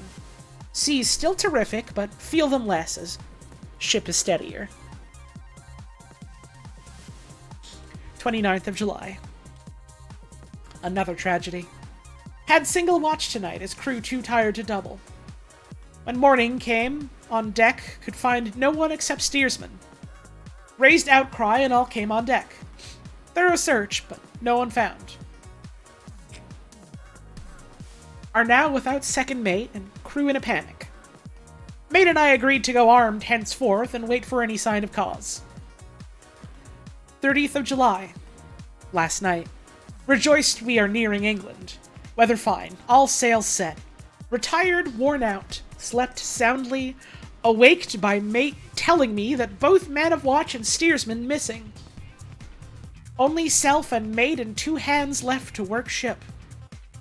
1st of August. 2 days of fog, and not a sail sighted. Had hoped when in the English Channel to be able to signal for help or to get in somewhere.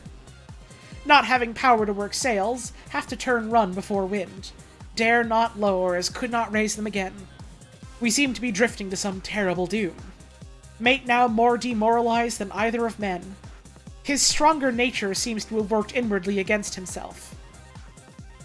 Men are beyond fear, working stolidly and patiently, with minds made up to worst.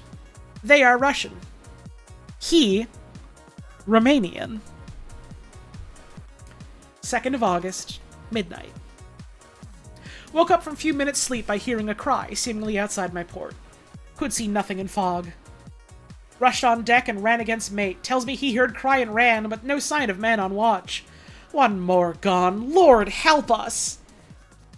Mate says we must be past Straits of Dover, as in a moment of fog lifting he saw North Foreland, just as he heard the man cry out. If so, we are now off in the North Sea, and only God can guide us in this fog, which seems to move with us, and God seems to have deserted us. 3rd of August. At midnight I went to relieve the man at the wheel, and when I go to it, found no one there. The wind was steady, and as we ran before it, there was no yawning. Fucking funny music for this. I dared not leave it, so shouted for the mate. After a few seconds, he rushed up on deck in his flannels. He looked wild-eyed and haggard, and I greatly fear his reason has given way.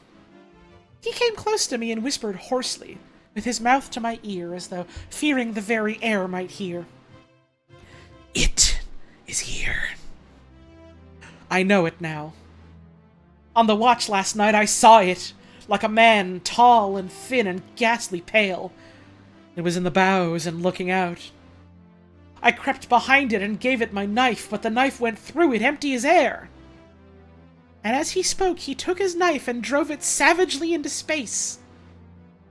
Then he went on. But it is here, and I'll find it. It is in the hold, perhaps in one of those boxes. I'll unscrew them one by one and see. You work the helm. And, with a warning look and his finger on his lip, he went below. There was springing up a choppy wind, and I could not leave the helm. I saw him come out on deck again with a tool chest and a lantern, and go down the forward hatchway. He is mad, stark, raving mad, and it's no use my trying to stop him.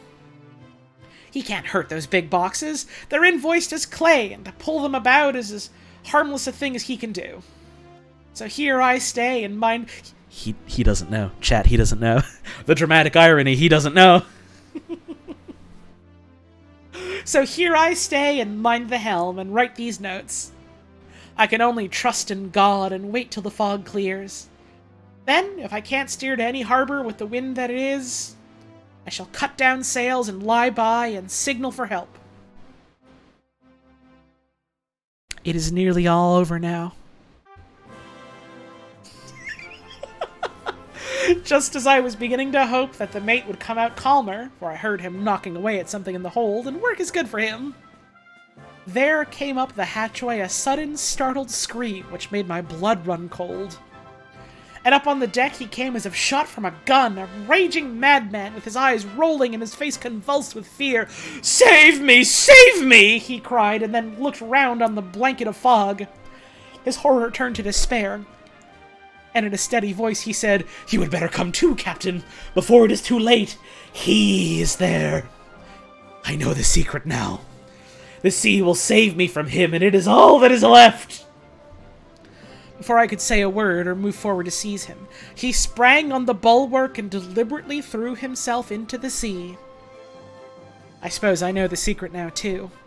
It was this madman who got rid of the men one by one, and now he has followed them himself. God help me. How am I to account for all these horrors when I get to port? When I get to port? Will that ever be? 4th of August. Still fog, which the sunrise cannot pierce. I know there is sunrise because I am a sailor. Why else I know not. I dared not go below. I dared not leave the helm, so here all night I stayed, and in the dimness of the night I saw it. Him. God forgive me, but the mate was right to jump overboard. It was better to die like a man, to die like a sailor in blue water. No man can object. But I am captain, and I must not leave my ship. But I shall baffle this fiend or monster, for I shall tie my hands to the wheel when my strength begins to fail, and along with them I shall tie that which it, dare not touch. And then, come good wind or foul, I shall save my soul and my honor as captain. I am growing weaker, and the night is coming on. If he can look me in the face again, I may not have time to act. If we are wrecked, mayhap this bottle may be found, and those who find it may understand. If not, well, then all men shall know that I have been true to my trust. God and the Blessed Virgin and the saints help a poor ignorant soul trying to do his duty. Of course, the verdict was an open one. There is no evidence to reduce, and whether or not the man himself committed the murders, there is now none to say. The folk hear almost universally that the captain is simply a hero, and he is to be given a public funeral. Already it is arranged that his body be taken with a train of boats up the Esk for a peace, and then brought back to Tate Hill Pier, and up the Abbey steps, for he is to be buried in the churchyard on the cliff. The owners of more than 100 boats have already given in their names as wishing to follow him to their grave. To the grave.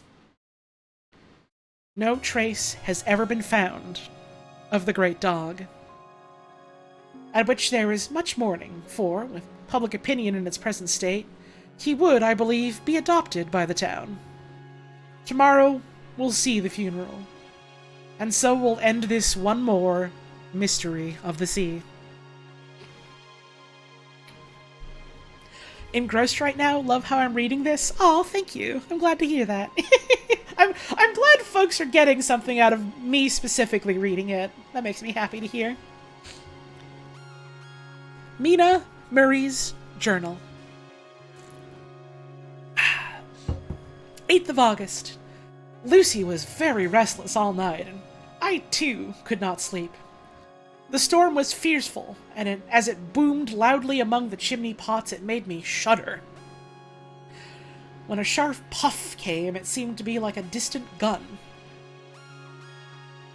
I have a wonderful voice fit for reading gothic horror. Aw, thank you. I don't really read a lot of horror or like gothic stuff, so I'm surprised in a pleasant way to hear that. Distant gun, right, okay. Strangely enough, Lucy did not wake, but she got up twice and dressed herself. Fortunately, each time I awoke in time and managed to undress her without waking her, and got her back into bed. It is a very strange thing, this sleepwalking, for as soon as her will is thwarted in any physical way, her intention, if there be any, disappears, and she yields herself almost exactly to the routine of her life. Early in the morning, we both got up and went down to the harbor to see if anything had happened in the night. There were very few people about, and though the sun was bright and the air clear and fresh, the big, grim-looking waves that seemed dark themselves because the foam that topped them was like snow, forced themselves in through the narrow mouth of the harbor, like a bullying man going through a crowd. Somehow I felt glad that Jonathan was not on the sea last night, but on land. But oh, is he on land or sea? Where is he? And how? I am getting fearfully anxious about him. If I only knew what to do and could do anything. Oh, is that the name of the ship that Morinth is on? I don't remember that. Huh, that's a cute detail. 10th of August. The funeral of the poor sea captain today was most touching. Every boat in the harbor seemed to be there, and the coffin was carried by captains all the way from Tate Hill Pier up to the churchyard. Lucy came with me, and we went early to our old seat, whilst the cortege of boats went up the river to the viaduct and came down again. We had a lovely view, and saw the processions nearly all the way. The poor fellow was laid to rest quite near our seat, so that we stood on it while the time came and saw everything. Poor Lucy seemed much upset. She was restless and uneasy all the time, and I cannot but think that her dreaming at night is telling on her. She is quite odd in one thing. She will not admit to me that there is any cause for restlessness, or if there be, she does not understand it in herself, or she does not understand it herself. There is an additional cause in that poor old Mr. Swales was found dead this morning on our seat. His neck being broken. He had evidently, as the doctor said, fallen back in the seat in some sort of fright, for there was a look of fear and horror on his face that the men said made them shudder. Poor dead old man. Perhaps he had seen death with his dying eyes. Lucy is so sweet and sensitive that she feels influences more acutely than other people do. Just now, she was quite upset by a little thing which I did not much heed, though I am myself very fond of animals. One of the men who came up here often to look for the boats was followed by his dog. The dog is always with him. They are both quiet persons, and I never saw the man angry nor heard the dog bark. During the service, the dog would not come to its master, who was on the seat with us, but kept a few yards off, barking and howling. Its master spoke to it gently, and then harshly, and then angrily, but it would neither come nor cease to make a noise. Target test, by the way. It was in a sort of fury, with its eyes savage, and all of its hairs bristling out like a cat's tail, when puss is on the warpath. You know how it is. Finally, the man, too, got angry and jumped down and kicked the dog, then took it by the scruff of the neck and half dragged and half threw it on the tombstone on which the seat is fixed. The moment it touched the stone, the poor thing became quiet and fell into a tremble. It did not try to get away, but crouched down, quivering and cowering, and was in such a pitiable state of terror that I tried, though without effect, to comfort it. Lucy was full of pity, too, but she did not attempt to touch the dog, but looked at it in an agonized sort of way. I greatly fear that she is of too supersensitive a nature to go through the world without trouble. She will be dreaming of this tonight, I am sure. The whole agglomeration of things, the ship steered into port by a dead man, his attitude tied to the wheel with a crucifix and beads, the touching funeral, the dog, now furious and now in terror, will all afford material for her dreams. I think it will be best for her to go to bed, tired out physically. So I shall take her for a long walk by the cliffs to Robin Hood's Bay and back. She ought not to have much inclination for sleepwalking then. That takes us up to Chapter 8.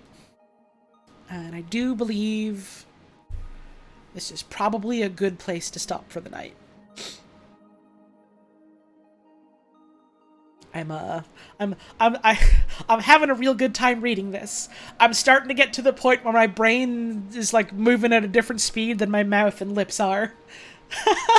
You know how it is sometimes. But that was a good read. 4 more chapters. I'll see if maybe I want to do more Dracula next week during GDQ if I want to, have a quick pop in and do some more books. But hey, I hope y'all enjoyed the stream. I sure had a good time with it. I hope y'all did too. We do have a bit of fan art. Let's give that a look. We have one from yesterday and one from today. Give that a peek.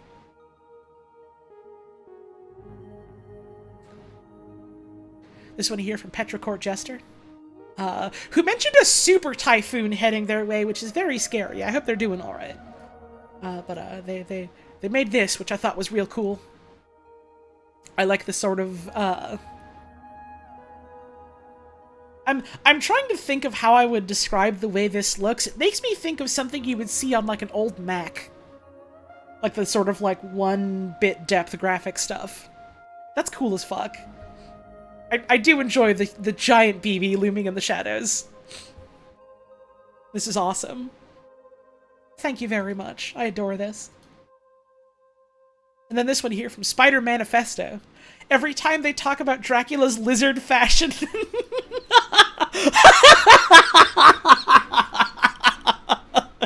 Welcome to my castle.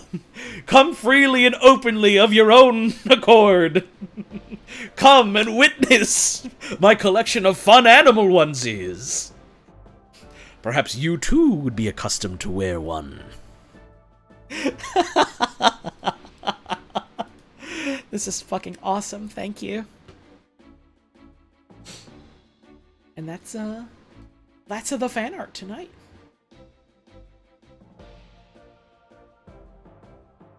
Thank y'all very much for that. And hey, thank y'all for tuning in. I just fucking remembered. Out of fucking nowhere, I just fucking remembered. They showed off Talos Principle 2 at the PlayStation thing today. They showed off fucking Talos Principle 2. Bro, they're making another one. Fuck! That's awesome. I still have to play and finish the first one.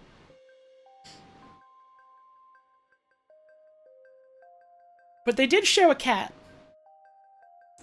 So, that's awesome. I'm just remembering that now.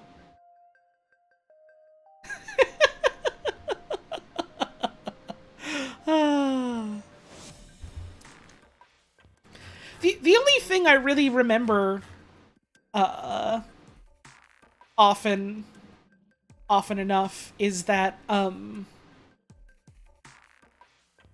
Principle has a secret cat ending or something. I don't know what that means, but I know that it's a thing.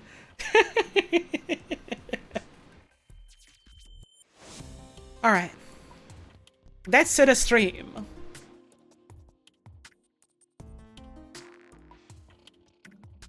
Thanks for tuning in, y'all.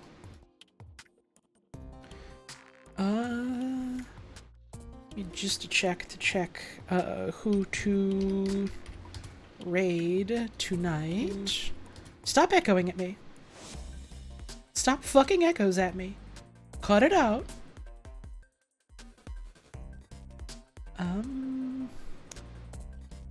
Oh yeah, Puzz is streaming tonight. We're gonna go raid Puzz. Go watch my fucking wife. Okay?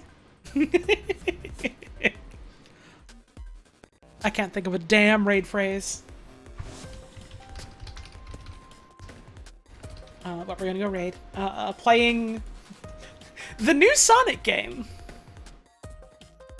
Awesome. If you're sticking around for the raid, I hope you have a wonderful time over at her stream. And if you're heading out for the night, well, hey, thanks for stopping on by. Thank you for all the support tonight. Thank you for all the raids we had. Thank you for all the new folks who stopped on by. Thank you again for all the fan art. And no matter when, where, or how you catch these streams, it is always wonderful to have you here. So thanks for taking time out of your busy day to spend it here with us. I'll be live tomorrow with Puzz. We're going to be doing Layton tomorrow for a couple hours. And then we'll be heading on over for VHS viewings with Scorpy. So that'll be a good time. Maybe I'll see you there? Or maybe I'll see you around some other time, but no matter what happens, before we head off, I'd just like to say, have a wonderful rest of your evening. Thank you very much for tuning in. Make sure you're taking care of yourselves and taking care of the folks around you. Raid phrase is he has turned his mind now to spiders. Hang on. He has turned his mind to spiders. That's your raid phrase. Alright. And I hope to see you again soon. Stop the damn music.